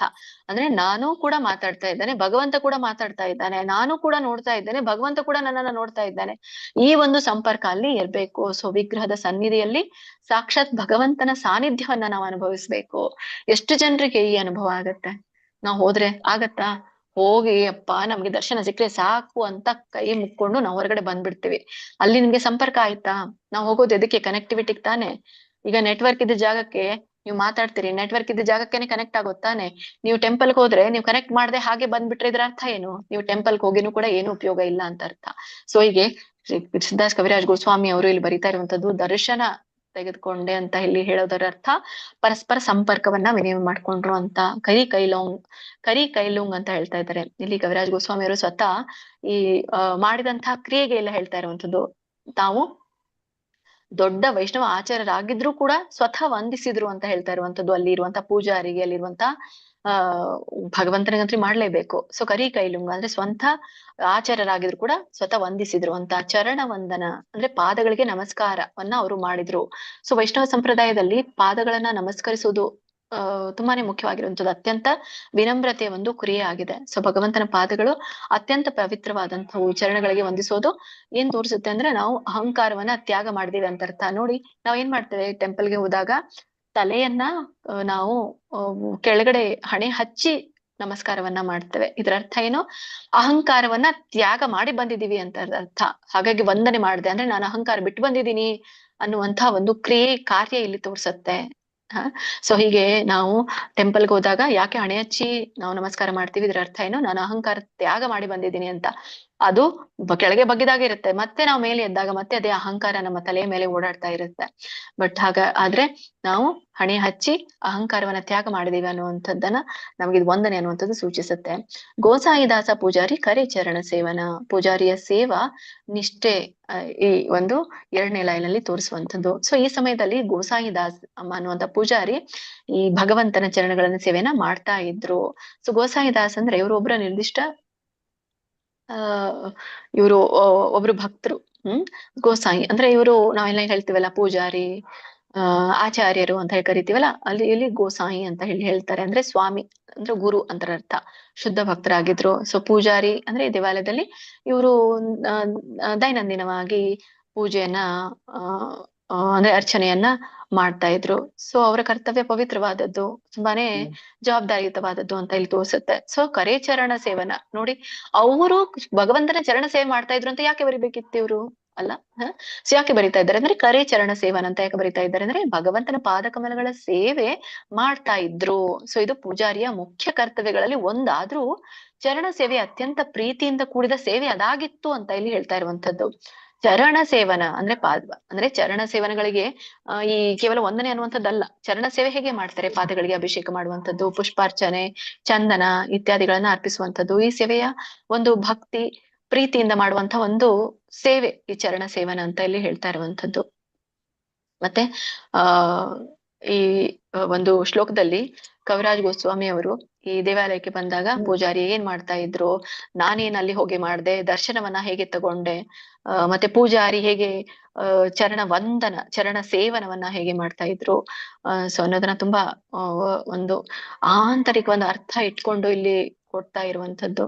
ಸೊ ಹೀಗೆ ಈ ಒಂದು ಪಾದ ಸೇವೆಯ ಒಂದು ಮಹತ್ವ, ಮತ್ತೆ ದರ್ಶನದ ಮಹತ್ವ. ಸೊ ಹೀಗೆ ಇದರಿಂದ ನಾವು ಈ ಶ್ಲೋಕದಿಂದ ತಿಳ್ಕೊಳ್ಬೇಕಾಗಿರುವಂತದ್ದು ಕೆಲವೊಂದು ಪ್ರಮುಖ ಅಂಶಗಳು ಏನು ಅಂತಂದ್ರೆ, ಈ ದರ್ಶನದ ಮಹತ್ವ ನಾವು ತಿಳ್ಕೊಳ್ತೇವೆ. ಸೊ ಪ್ರತಿದಿನ ದೇವರ ದರ್ಶನ ನಾವು ಮಾಡ್ಬೇಕು. ಹೇಗೆ? ಪರಸ್ಪರ ಸಂಪರ್ಕ ವಿನಿಮಯ ಮಾಡ್ಕೊಳ್ಬೇಕು. ಸೊ ವಂದನೆ ಅನ್ನುವಂಥದ್ದು ನಮ್ರವಾಗಿರ್ಬೇಕು. ನಾವು ಹಣೆ ಹಚ್ಚಿ ತಲೆ ಬಾಗಿ ನಮಸ್ಕಾರ ಮಾಡ್ತೀವಿ, ಅದರ ಅರ್ಥ ಏನು? ನಮ್ಮ ಅಹಂಕಾರ ಕಡಿಮೆ ಮಾಡ್ಕೊಳ್ತಾ ಇದ್ದೀನಿ ಅಂತದ್ರ ಅರ್ಥ. ಸೊ ಸೇವೆಯ ದೃಷ್ಟಿ ಇರ್ಬೇಕು, ಸೇವೆಯನ್ನ ಗೌರವದಿಂದ ನೋಡ್ಕೊಳ್ಬೇಕು. ಮತ್ತೆ ಶ್ರದ್ಧೆ ಇರ್ಬೇಕು. ಎಲ್ಲಿ ಶ್ರದ್ಧೆ ಇರ್ಬೇಕು? ಪೂಜಾರಿಯ ಸೇವೆ ಮಾಡ್ತಾ ಇದ್ದಾರೆ, ಪೂಜಾರಿಯ ಸೇವೆಯನ್ನ ನಾವು ಅನುಸರಿಸಬೇಕು. ಎಷ್ಟು ಜನರು ನಾವು ಪೂಜಾರಿ ಸೇವೆ ಅನುಸರಿಸ್ತೇವೆ? ಯಾವ್ದೋ ಟೆಂಪಲ್ ಅಲ್ಲಿ ಪೂಜಾರಿ ಸೇವೆ ಮಾಡ್ತಾ ಇದ್ದಾರೆ, ಪೂಜಾರಿನೇ ನೋಡಲ್ಲ ನಾವು. ಕೆಲವೊಂದ್ಸಲಿ ನಾವು ಕೇವಲ ವಿಗ್ರಹವನ್ನ ನೋಡ್ತಾ ಇದ್ದೇವೆ. ಬೆಳಿಗ್ಗೆ ಮಂಗಳಾರತಿ ನಡೀತಾ ಇರುತ್ತೆ, ಮಂಗಳಾರತಿಯಲ್ಲಿ ಆ ಪೂಜಾರಿ ಅಂತಂದ್ರೆ ಪ್ರಭುಜಿಗಳು ಪೂಜೆ ಮಾಡ್ತಾ ಇದ್ದಾರೆ. ನೀವು ಅಬ್ಸರ್ವ್ ಮಾಡಿದೀರ ಅವ್ರು ಯಾವ ತರ ಪೂಜೆ ಮಾಡ್ತಾ ಇರ್ತಾರಂತ? ಸೊ ಅವರು ಸೇವೆಯನ್ನ ನಾವು ಅನುಸರಿಸ್ತೀವ? ಸೊ ಅವ್ರು ಮಾಡ್ತಾ ಇರೋ ತರ ನಾವೇನಾದ್ರೂ ಮನೆಯಲ್ಲಿ ನಾವು ಮಾಡ್ಲಿಕ್ಕೆ ಪ್ರಯತ್ನವನ್ನ ಮಾಡ್ತೀವ? ಸೊ ಅದಂದ್ರೆ ದೂರ ಉಳಿತು. ಯಾಕಂದ್ರೆ ಅಲ್ಲೆಲ್ಲ ಅದು ವಿಗ್ರಹಕ್ಕೂ ನಮ್ಮ ಮನೆಯಲ್ಲಿರೋ ವಿಗ್ರಹಕ್ಕೂ ತುಂಬಾ ವ್ಯತ್ಯಾಸ ಇರುತ್ತೆ ಅಲ್ಲ. ಸೊ ಆ ಪೂಜಾರಿಯ ಸೇವೆಯನ್ನ ನಾವು ಅನುಸರಿಸಬೇಕು ಅನ್ನೋದನ್ನ ಇಲ್ಲಿ ಹೇಳ್ತಾರೆ. ಹಾಗಾಗಿ ಆ ಸೇವೆಯನ್ನ ನೋಡಿ ಅಬ್ಸರ್ವ್ ಮಾಡಿ ಅವ್ರು ಏನ್ ಮಾಡ್ತಾ ಇದ್ದಾರೆ ಅಂತ. ಸೊ ಇದು ಒಂದು ಉನ್ನತ ಸ್ಥಾನದಲ್ಲಿ ಇದ್ರೂ ಕೂಡ ವಿನಮ್ರವಾಗಿರುವಂತಹ ಒಬ್ಬ ವೈಷ್ಣವ ಹೇಗೆ ದರ್ಶನವನ್ನ ಪಡಿತಾನೆ, ಚರಣ ವಂದನವನ್ನ ಮಾಡ್ತಾನೆ, ಹೇಗೆ ಸೇವೆಯನ್ನ ನೋಡ್ತಾನೆ, ಪೂಜಾರಿ ಮಾಡುವಂತ ಸೇವೆಯನ್ನ ಹೇಗೆ ಆತ್ಮ ಸಾಕ್ಷಾತ್ಕರಿಸ್ಕೊಳ್ತಾನೆ ಅನ್ನುವಂಥದ್ದು ಈ ಶ್ಲೋಕದಿಂದ ನಮಗೆ ಅರ್ಥ ಆಗುತ್ತೆ. ಸೊ ಇವತ್ತಿನ ಒಂದು ಕೊನೆಯ ಶ್ಲೋಕ ಶ್ರೀ ಚೈತನ್ಯ ಚರಿತಾಮೃತ ಆದಿಲೀಲಾ ಅಧ್ಯಾಯ 8 ಶ್ಲೋಕ. ಪ್ರಭುರ್ಚರಣೀಯದಿ ಆಜ್ಞಾ ಮಾಗಿಲ, ಪ್ರಭು ಕಂಠ ಹೈತೆ ಮಾಲ ಖಸಿಯ ಪಡಿಲ. ಇನ್ನೊಂದ್ಸಲಿ. ಪ್ರಭುರ್ಚರಣೀಯದಿ ಆಜ್ಞಾ ಮಾಗಿಲ, ಪ್ರಭು ಕಂಠ ಹೈತೆ ಮಾಲ ಖಸಿಯ ಪಡಿಲ. ಪದ್ಮಾ ಮಾತಾಜಿ ಓದಿ. ಪದ್ಮಾ ಮಾತಾಜಿ, ಪದ್ಮಾ ಮಾತಾಜಿ ಅನ್ಮ್ಯೂಟ್ ಮಾಡ್ಕೊಳ್ಳಿ. ಕಾಮಾಕ್ಷಿ ಮಾತಾಜಿ ಓದಿ. ಕಾಮಾಕ್ಷಿ ಮಾತಾಜಿ. ಹರೇ ಕೃಷ್ಣ ಮಾತಾಜಿ, ಪ್ರಣಾಮಗಳು ಮಾತಾಜಿ. ಓದಿ ಮಾತಾಜಿ. ಪ್ರಭುರ ಚರಣೆಯದಿ ಆಜ್ಞಾ ಮಾಗಿಲ, ಪ್ರಭು ಕಂಠ ಹೈತೆ ಮಾಲ ಕಸಿಯ ಪಡಿಲ. ಪ್ರಭುರ ಮದನ ಮೋಹನನ ಚರಣಿ ಪಾದಪದ್ಮಗಳು ಯದಿ ಯಾವಾಗ, ಆಜ್ಞಾ ಆದೇಶ, ಮಾಗಿಲ ಭಿನ್ನವಿಸಿಕೊಳ್ಳಲಾಯಿತು. ಪ್ರಭು ಕಂಠ ಭಗವಂತನ ಕೊರಳು, ಮಾಲ ಹೂವಿನ ಹಾರ, ಕಸಿಯ ಜಾರಿ, ಪಡಿಲ ಕೆಳಗೆ ಬಿದ್ದಿತು. ಅನುವಾದ: ನಾನು ಪ್ರಭುವಿನ ಅಪ್ಪಣೆ ಬೇಡಿದಾಗ ವಿಗ್ರಹದ ಕೊರಳಲ್ಲಿದ್ದ ಪುಷ್ಪಮಾಲೆಯು ಜಾರಿ ಕೆಳಗೆ ಬಿದ್ದಿತು. ಹರೇ ಕೃಷ್ಣ ಮಾತಾಜಿ. ಹರೇ ಕೃಷ್ಣ. ನೋಡಿ ಕೃಪೆ ಅನ್ನೋದು ಹೇಗಿರುತ್ತೆ ಅಂತ, ಸಂಪರ್ಕ ಹೇಗೆ ಇರುತ್ತೆ ಅಂತ ನಿಮ್ಗೂ ಆ ಭಾಸ ಆಗಿರ್ಬಹುದು. ಓಕೆ, ಇದನ್ನ ಹೇಳೋಣ, ಆಮೇಲೆ ನಾನು ಅದನ್ನ ಹೇಳ್ತೇನೆ. ಸೊ ಇಲ್ಲಿ ಹೇಳ್ತಾ ಇರುವಂತದ್ದು ಕವಿರಾಜ್ ಗೋಸ್ವಾಮಿ ಅವರು, ನಾನು ಈ ಟೆಂಪಲ್ಗೆ ಹೋದಾಗ ಮದನ ಮೋಹನ ಚರಣಗಳಲ್ಲಿ ಆಜ್ಞೆಯನ್ನ ಕೇಳಿದಾಗ ಸೊ ಭಗವಂತನ ಕಂಠದಿಂದ ಒಂದು ಹಾರ ಜಾರಿ ಕೆಳಗೆ ಬಿತ್ತು ಅಂತ ಹೇಳಿ ತುಂಬಾ ಸುಂದರವಾಗಿ ಒಂದೇ ಒಂದು ಸೆಂಟೆನ್ಸ್ ನಲ್ಲಿ ಇರಬಹುದಿರುವಂತದ್ದು. ಆದ್ರೆ ಎಷ್ಟು ಒಳಾರ್ಥ ತುಂಬಿದೆ ಅಂದ್ರೆ, ಕವಿರಾಜ್ ಗೋಸ್ವಾಮಿ ಅವರ ಪ್ರಾರ್ಥನೆ ಹೇಗಿತ್ತು ಅಂದ್ರೆ, ಪ್ರಭುರ್ಚರಣೆ ಭಗವಂತನ ಪಾದಗಳಲ್ಲಿ ಪಾದಗಳಿಗೆ ಪ್ರಾರ್ಥಿಸುವುದು, ಮತ್ತೆ ಅತ್ಯಂತ ವಿನಮ್ರವಾಗಿ ಪ್ರಾರ್ಥಿಸಿದಾಗ ಭಗವಂತ ಹೇಗೆ ಪ್ರತಿಕ್ರಿಯಿಸ್ತಾನೆ ಅನ್ನೋದು ಇಲ್ಲಿ ಗೊತ್ತಾಗುತ್ತೆ. ಯದಿ ಅಂತ ಹೇಳ್ತಾ ಇರುವಂತದ್ದು. ಯದಿ ಅಂದ್ರೆ ಯಾವಾಗ. ಸೊ ಇದು ಆ ಕ್ಷಣದ ನಿರ್ದಿಷ್ಟ ಸಮಯವನ್ನ ಸೂಚಿಸುತ್ತೆ, ಭಗವಂತನ ಸನ್ನಿಧಿಯಲ್ಲಿ ಅವರು ಪ್ರಾರ್ಥನೆಯನ್ನ ಮಾಡುವಾಗ. ಆಜ್ಞಾಮಾಗಿಲ್ಲ ಅಂದ್ರೆ ಆಜ್ಞೆಯನ್ನ ಅವರು ಬೇಡಿದ್ರು, ಸಮ್ಮತಿಯನ್ನ ಕೇಳಿದ್ರು. ಸೊ ಆ ಸಮ್ಮತಿ ಆಶೀರ್ವಾದ ರೂಪದಲ್ಲಿ ಬಂತು. ಸೊ ಇದು ಹೇಗೆ ಬಂತು ಅಂತಂದ್ರೆ, ಸೊ ಇದು ಗುರು ಆಜ್ಞೆ ಅಂದ್ರೆ ಬಾಹ್ಯವಾದಂತ ಪ್ರಮಾಣ, ಭಗವಂತನ ಆಜ್ಞೆ ಆಂತರಿಕ ಪ್ರಮಾಣ ಈಗಾಗಲೇ ಹೇಳಿರುವಂತದ್ದು. ಇವೆರಡು ಕೂಡಿದಾಗ ಮಾತ್ರ ಪರಿಪೂರ್ಣವಾದಂತಹ ಒಂದು ಆಜ್ಞೆ ಆಗತ್ತೆ ಅಂತ ಹೇಳಿ. ಸೊ ಕವಿರಾಜ ಗೋಸ್ವಾಮಿ ಅವರಿಗೆ ಸೊ ಇದು ಒಂದು ಏನು ಅವರಿಗೆ ವಿಗ್ರಹ ಕ್ಕೆ ವಿನಮ್ರವಾಗಿ ವಂದನೆಯನ್ನ ಮಾಡಿದಾಗ ಆ ವಿಗ್ರಹದ ಕೊರಳನಿಂದ ಏನು ಪ್ರಭುರ್ ಕಂಠ ಐತೆ ಮಾಲಾ ಖಸಿಯ ಪಡಿಲ್ ಅಂತ ಇಲ್ಲಿ ಹೇಳ್ತಾ ಇರುವಂತದ್ದು. ಪಡಿಲ್ ಅಂದ್ರೆ ಬಿತ್ತು, ದೈವಿ ಸಮ್ಮತಿಯ ಒಂದು ದೈವ ಹೇಗೆ ಭಗವಂತ ಹೇಗೆ ಸಮ್ಮತಿ ಕೊಟ್ಟ ಅನ್ನುವಂಥದ್ದು ಇದು ಸೂಚಿಸುತ್ತೆ. ಪ್ರಭುರ್ ಕಂಠ ಐತೆ ಮಾಲಾ ಖಸಿಯ ಪಡಿಲ. ಪ್ರಭುಲ ಕಂಠ ಅಂದ್ರೆ ಭಗವಂತನ ಕಂಠದಿಂದ, ವಿಗ್ರಹದ ಒಂದು ಕಂಠದಿಂದ ಸುಂದವಾರ ಹಾದು ಹಾರ ಕೆಳಗೆ ಬಿತ್ತು. ಹಾರ ಅಂದ್ರೆ ಏನು? ಈಗ ನೋಡಿ, ಸಾಮಾನ್ಯವಾಗಿ ನಾವು ಮಾಲೆ ಅಂತ ಕರೀತೇವೆ. ಹಾರ ಅನ್ನುವಂಥದ್ದು ಸಾಮಾನ್ಯ ಹಾರ ಅಲ್ಲ, ಇದು ಭಗವಂತನ ಸ್ವಂತ ಅಲಂಕಾರ ಕ್ಕೆ ಇರುವಂತಹ ಒಂದು ಪುಷ್ಪದ ಮಾಲೆ ಅಂತ ಇಲ್ಲಿ ಹೇಳ್ತೀವಿ. ಸೊ ಭಗವಂತನ ಅನುಗ್ರಹ ಸಂಕೇತ. ಈಗ ನಾವೆಲ್ಲರೂ ಕೂಡ ಇದ್ರೆ ತೆಗೆದು ಕೊಡ್ಬೋದು, ಆದ್ರೆ ಭಗವಂತ ಸ್ವತಃ ಹಾಕಿದಂತ ಮಾಲೆ ಹೇಗೆ ಕೆಳಗ್ ಬೀಳ್ಲಿಕ್ಕೆ ಸಾಧ್ಯ? ಕಸಿಯ ಪಡಿಲ, ಜಾರಿ ಬಿತ್ತು ನೋಡಿ, ಹೇಗೆ ಜಾರಿ ಬೀಳ್ಲಿಕ್ಕೆ ಸಾಧ್ಯ ಇದೆ? ಸ್ವಾಭಾವಿಕವಾಗಿ ಸಂಭವಿಸಿದಂತ ಘಟನೆ ಇದು. ಇದೊಂದು ದಿವ್ಯವಾದಂತ ಸೂಚನೆಯನ್ನ ಕೊಡುತ್ತೆ. ಜಾರೋದು ಅನ್ನುವಂಥದ್ದು ಕಸಿಯ ಅಂತ ಹೇಳಿ ಪದ ಇದೆ ನೋಡಿ, ಇಲ್ಲಿ ಪದಗಳ ಅರ್ಥದಲ್ಲಿ ಜಾರಿ ಬಿತ್ತು. ನಾವೇನ್ ಹೇಳ್ತೀವಿ? ಭಗವಂತನ ತಲೆ ಮೇಲಿರೋ ಹೂವು ಬಿತ್ತು ಅಂತ ಹೇಳ್ತೀವಿ, ನಾವು ಜಾರಿ ಬಿತ್ತು ಅಂತ ಹೇಳಲ್ಲ ಅಲ್ಲ, ಬಿತ್ತು ಅಂತ ಹೇಳ್ತೀವಿ. ನೋಡಿ ಇಲ್ಲಿ ಅವ್ರು ಹೇಳ್ತಾ ಇರೋ ಜಾರಿ ಬಿತ್ತು ಅಂತ ಹೇಳಿ, ಕಸಿಯ ಪಡಿಲ ಜಾರಿತ್ತು ಬಿದ್ದಿತ್ತು ಅಂತ. ಹಾರ ಭಗವಂತನ ಕಂಠದಿಂದ ಜಾರಿ ಕೆಳಗಡೆ ಬಿತ್ತು ಅಂತ ಹೇಳಿ. ಅದ್ ಹಾರ ಏನಾಗಿತ್ತು ಅಂತಂದ್ರೆ ತುಳಸಿ ಹಾರ ಆಗಿತ್ತು ಅಂತ ಹೇಳ್ತಾರೆ ಇಲ್ಲಿ ಅಲ್ಲ. ಸೊ ತುಳಸಿಯ ಹಾರ ಆಗಿರ್ಬಹುದು ಅಥವಾ ಯಾವುದೇ ಸುಗಂಧ ಪುಷ್ಪದ ಹಾರ ಆಗಿರ್ಬಹುದು. ವೈಷ್ಣವ ಸಂಪ್ರದಾಯದಲ್ಲಿ ಈ ತುಳಸಿ ಹಾರಕ್ಕೆ ಮತ್ತೆ ಈ ಒಂದು ಪುಷ್ಪದ ಹಾರಕ್ಕೆ ತುಂಬಾನೇ ಪ್ರಾಮುಖ್ಯತೆಯನ್ನು ಕೊಟ್ಟಿರುವಂತದ್ದು. ಭಗವಂತನಿಗೆ ಏರಿಸಿ ಹಾಕಿರುವಂತಹ ಹಾರಗಳು ಕೆಳಗಡೆ ಬಿದ್ದಾಗ ಸೊ ಇದು ಸ್ವಯಂ ಪ್ರೇರಿತವಾಗಿ ಬಿದ್ದಿರುವಂತಹ ಹಾರ ದೈವಿ ಸಮ್ಮತಿಯನ್ನ ಸೂಚಿಸುತ್ತೆ ಅನ್ನೋದು ಇಲ್ಲಿ ಹೇಳ್ತದೆ. ಮಾಲೆ ಕೆಳಗಡೆ ಬೀಳುವುದು ಅಂತಂದ್ರೆ ಈಗಾಗಲೇ ಹೇಳಿದೆಲ್ಲ ಹಿಂದಿನ ಒಂದು ಶ್ಲೋಕದಲ್ಲಿ, ಪರಸ್ಪರ ಸಂಪರ್ಕ ವಿನಿಮಯನ ಮಾಡ್ಕೊಳ್ಳುವಂಥದ್ದು ಅಂತ. ಸೊ ನೋಡಿ, ಭಗವಂತ ಪರಸ್ಪರ ಸಂಪರ್ಕ ವಿನಿಮಯ ಮಾಡ್ಕೊಂಡ ಹೇಗೆ? ಭಗವಂತ ಮಾತನಾಡದೆ ಮಾಲೆಯ ಮೂಲಕ ಉತ್ತರಿಸಿದ ಅನ್ನೋದು ಇಲ್ಲಿ ಗೊತ್ತಾಗುತ್ತೆ. ಸೊ ಭಕ್ತಿಯ ಒಂದು ಉನ್ನತ ಸ್ಥಿತಿ ಇಲ್ಲಿ ಇರುತ್ತೆ. ನಮಗೂ ಕೂಡ ಕೆಲವೊಂದ್ಸಲಿ ನೀವು ಕೂಡ ಟೆಂಪಲ್ಗೆ ಹೋದಾಗ ಏನೋ ಹೂ ಬೀಳುತ್ತೆ, ಅವಾಗ ಅಂತೀರಾ ನೀವು ಭಗವಂತನ ಎಡಭಾಗದಿಂದ ಹೂ ಬಿತ್ತು ಅಂತ ಹೇಳಿ, ಭಗವಂತ ನನ್ಗೆ ಸಮ್ಮತಿ ಕೊಟ್ಟ ಅಂತ ನೀವೇನೋ ಕಾರ್ಯ ಕೇಳ್ಕೊಂಡು ಹೋದಾಗ ಹೇಳ್ತೀರಾ ಅಲ್ಲ. ಸೊ ಹಾಗೆ ಇಲ್ಲಿ ಕವಿರಾಜ್ ಗೋಸ್ವಾಮಿ ಅವರು, ನಾವೆಲ್ಲ ಕೂಡ ಭೌತಿಕ ಕಾರ್ಯವನ್ನು ಕೇಳ್ಕೊಂಡು ಹೋಗ್ತೇವೆ, ಆದ್ರೆ ಕವಿರಾಜ್ ಗೋಸ್ವಾಮಿ ಅವರು ಕೇಳ್ಕೊಂಡು ಹೋಗಿರುವಂತದ್ದು ಆಧ್ಯಾತ್ಮಿಕ ಕಾರ್ಯಕ್ಕೆ ಅಲ್ಲ. ಅದಕ್ಕೆ ಸಮ್ಮತಿ ಭಗವಂತ ಇಮಿಡಿಯೇಟ್ ಆಗಿ ಕೊಟ್ಟು ಬಿಟ್ಟ. ಆ ಮಾಲೆ ಬಿದ್ದಿರೋದು ಒಂದು ದಿವ್ಯವಾದಂತ ಭಾಷೆ ಅಂತ ಹೇಳ್ಬೋದು, ಒಂದು ಲ್ಯಾಂಗ್ವೇಜ್. ಭಗವಂತ ಅಲ್ಲಿ ಮಾತಾಡ್ಲಿಲ್ಲ, ಮಾಲೆಯ ಮೂಲಕ ಒಂದು ಮಾತಾಡಿದ ಅಂತ ಇಲ್ಲಿ ಹೇಳ್ಬೋದು. ಸೊ ಇದೊಂದು ಲೀಲೆಯ ಭಾಗ ಆಗಿದೆ. ಸೊ ಹೀಗೆ ಇಲ್ಲಿ ನಾವು ಕೆಲವೊಂದು ವಿಷಯಗಳನ್ನ ಈ ಒಂದು ಶ್ಲೋಕದಿಂದ ತಿಳ್ಕೊಳ್ಬಹುದು. ಸೊ ಹೇಗೆ ಈ ಒಂದು ಸರಳತೆ ಅವರಲ್ಲಿ ಇತ್ತು, ವಂದನೆ ಮಾಡುವಂಥದ್ದು, ದೈವಿಕ ಒಂದು ಭಗವಂತನ ಸನ್ನಿಧಿಯಲ್ಲಿದ್ದು. ಸೊ ಆಶ್ಚರ್ಯಕರ ಘಟನೆ ಹೇಗೆ ನಡೀತು, ಆ ಮಾಲೆ ಭಗವಂತನ ಕಂಠದಿಂದ ಜಾರಿ ಬೀಳುವಂಥದ್ದು. ಸೊ ಇದರ ಅರ್ಥ ಕವಿರಾಜ್ ಗೋಸ್ವಾಮಿ ಅವರಿಗೆ ಭಗವಂತನು ಕೂಡ ಆಜ್ಞೆಯ ಅನುಗ್ರಹ ಕೊಟ್ಟ ಅಂತ. ಭಗವಂತನು ಕೂಡ ಆಜ್ಞೆ ಕೊಟ್ಟ. ಹೇಗೆ ಕೊಟ್ಟ? ಕರುಣೆಯ ಮೂಲಕ ಆ ಆಜ್ಞೆ ಇತ್ತು ಅಂತ ಹೇಳಿ. ಸೊ ನಮಗೂ ಕೂಡ ಈ ಒಂದು ಸಮ್ಮತಿಯ ಅಗತ್ಯತೆ ತುಂಬಾ ಇರುತ್ತೆ. ಭಗವಂತನ ಪ್ರತಿಕ್ರಿಯೆ ಅವಶ್ಯಕತೆ ಇರುತ್ತೆ, ಆಶೀರ್ವಾದದ ಅವಶ್ಯಕತೆ ಇರುತ್ತೆ, ಆ ಆಜ್ಞೆ ಅಧಿಕಾರದ ಅವಶ್ಯಕತೆ ಇರುತ್ತೆ. ಆಜ್ಞೆ ಕೊಟ್ರು ಅಂದ್ರೆ ಏನು? ಅಧಿಕಾರ ಕೊಟ್ರು ಅಂತ ಅರ್ಥ. ನಾವೇನ್ ಹೇಳ್ತೇವೆ? ಆಜ್ಞೆ ನನ್ಗೆ ಆರ್ಡರ್ ಮಾಡ್ಬೇಡ ಅಂತ ಹೇಳ್ತೀವಿ ನಾವು, ಬಟ್ ಆಜ್ಞೆ ಮೀನ್ಸ್ ವಾಟ್? ಅಧಿಕಾರ ನಂದದು ಅಂತ. ಆದ್ರೆ ಇದು ಅಧಿಕಾರ ಅಹಂಕಾರಕ್ಕೆ ಇರಬಾರ್ದು ಅಷ್ಟೇ. ಸೊ ಆಶೀರ್ವಾದ ಆಜ್ಞೆ ಇದ್ರೆ ಅದು ನನ್ನ ಅಧಿಕಾರ ಅಂತ ಅರ್ಥ. ಸೊ ಇದು ಭಕ್ತಿಯ ಕೆಲವೊಂದು ಹಂತಗಳನ್ನ ಸೂಚಿಸುತ್ತೆ. ಹಾಗಾಗಿ ಭಗವಂತನಲ್ಲಿ ವಿಶ್ವಾಸ. ಸೊ ವಿಶ್ವಾಸ ಇಟ್ಟಾಗ ಭಗವಂತನೇ ನಮ್ ಜೊತೆಗೆ ಪ್ರತಿಕ್ರಿಯಿಸಿ ತನ್ನದೇ ಆದಂತಹ ಭಾಷೆಯಲ್ಲಿ ಸಂದೇಶವನ್ನ ಕೊಡ್ತಾನೆ. ಹೇಗೆ ಅಕ್ಕಿ ಕಾಳ ಬೀಳುವಂಥದ್ದು, ಮಾಲೆ ಬೀಳುವಂಥದ್ದು, ತನ್ನದೇ ಭಾಷೆಯಲ್ಲಿ ಭಗವಂತ ಮಾತಾಡ್ತಾನೆ. ನೋಡಿ, ನಾವ್ ಎಂದಾದ್ರೂ ಕಂಡಿದೀವ ಈ ಭಾಷೆನ? ನಮ್ಗೆ ಗೊತ್ತಿರುವಂತದ್ದು ಈ ಭೌತಿಕ ಭಾಷೆಗಳು ಮಾತ್ರ, ಭಗವಂತನ ಭಾಷೆ ವಿಭಿನ್ನವಾಗಿರುವಂತದ್ದು ಅಲ್ಲ.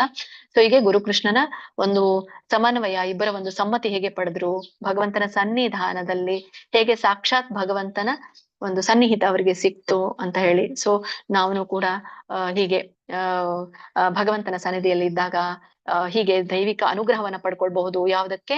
ಈ ಆಧ್ಯಾತ್ಮಿಕ ಕಾರ್ಯಕ್ಕೆ ನಾವು ದೈವಿಕ ಅನುಗ್ರಹವನ್ನ ಪಡ್ಕೊಳ್ಬಹುದು ಅಂತ ಹೇಳಿ. ಸೊ ಇವನ್ ನಮ್ಮ ಸಣ್ಣ ಪುಟ್ಟ ಜಪಕ್ಕಾಗೂ ಕೂಡ ನಾವು ಆಜ್ಞೆಯನ್ನ ಪಡಿಬಹುದು. ಸಣ್ಣ ಪುಟ್ಟವಾದಂತ ನಾವು ಹೇಳ್ತೀವಿ, ಒಂದು ಮಾಲೆ ಜಪ ಮಾಡ್ಲಿಕ್ಕೆ ಭಗವಂತನ ಒಂದು ಆಶೀರ್ವಾದ ಕೇಳಿದಾಗ ಅನುಗ್ರಹಿಸ್ತಾನೆ ಭಗವಂತ. ಹೀಗೆ ಗುರುಗಳ ಆಜ್ಞೆ ಬಾಹ್ಯವಾಗಿ ಪ್ರಮಾಣವಾಗಿರುವಂಥದ್ದು, ಕೃಷ್ಣನ ಸಮ್ಮತಿ ಆಂತರಿಕವಾಗಿ ಪ್ರಮಾಣವಾಗಿರುವಂಥದ್ದು ಇಲ್ಲಿ. ಸೊ ಹೀಗೆ ಕೃಷ್ಣ ಮತ್ತೆ ಗುರುವಿನ ಇಬ್ಬರ ಆಶೀರ್ವಾದ ಸಿಕ್ಕಾಗ ಅದು ಪರಿಪೂರ್ಣತೆ ಅಂತ ಕಾಣ್ತು. ಈ 75ನೇ ಶ್ಲೋಕದವರೆಗೂ ಪರಿಪೂರ್ಣವಾಗಿ ಅವ್ರಿಗೆ ಅನುಗ್ರಹ ಈಗ ಸಿಕ್ತು ಅಂತ ಹೇಳಿ ಗೊತ್ತಾಯ್ತು. ಹೀಗೆ ವೈಷ್ಣವ ಒಂದು ಸಾಹಿತ್ಯಕ್ಕೆ ಈ 2 ಆಜ್ಞೆಗಳ ಆಧಾರ ಅವ್ರಿಗೆ ಸಿಕ್ತು, ಒಂದು ಅಧಿಕಾರ ಅವರಿಗೆ ಸಿಕ್ತು ಇಲ್ಲಿ. ಸೊ ಮಾಲೆ ಬೀಳುವುದು ಭಗವಂತನ ಅಪಾರ ಕರುಣೆಯ ಸಂಕೇತದಿಂದ ಅವರು ಈ 2 ಅನುಗ್ರಹವನ್ನ ಪಡ್ಕೊಂಡು ತಮ್ಮ ಒಂದು ಇದನ್ನ ಈ ಗ್ರಂಥವನ್ನ ಈ ಮದನ ಮೋಹನ ಟೆಂಪಲ್ ನಲ್ಲೇ ಬರೀಲಿಕ್ಕೆ ಪ್ರಾರಂಭವನ್ನ ಮಾಡಿದ್ರು ಅಂತ ಇಲ್ಲಿ ಹೇಳ್ತಾರೆ. ಸೊ ಮುಂದಿನ ಶ್ಲೋಕವನ್ನ ನಾಳೆ ನಾವು ನೋಡೋಣ. ಧನ್ಯವಾದಗಳು ಎಲ್ಲ ಮಾತಾಜಿ ಪ್ರಭುಜಿಗಳಿಗೆ. ಧನ್ಯವಾದಗಳು ಪ್ರವೀಣ ಮಾತಾಜಿ. ವಾಂಛಾ ಕಲ್ಪತರುಭ್ಯಶ್ಚ ಕೃಪಾ ಸಿಂಧುಭ್ಯೇವ ಚ ಪತಿತಾನಾಂ ಪಾವನೇಭ್ಯೋ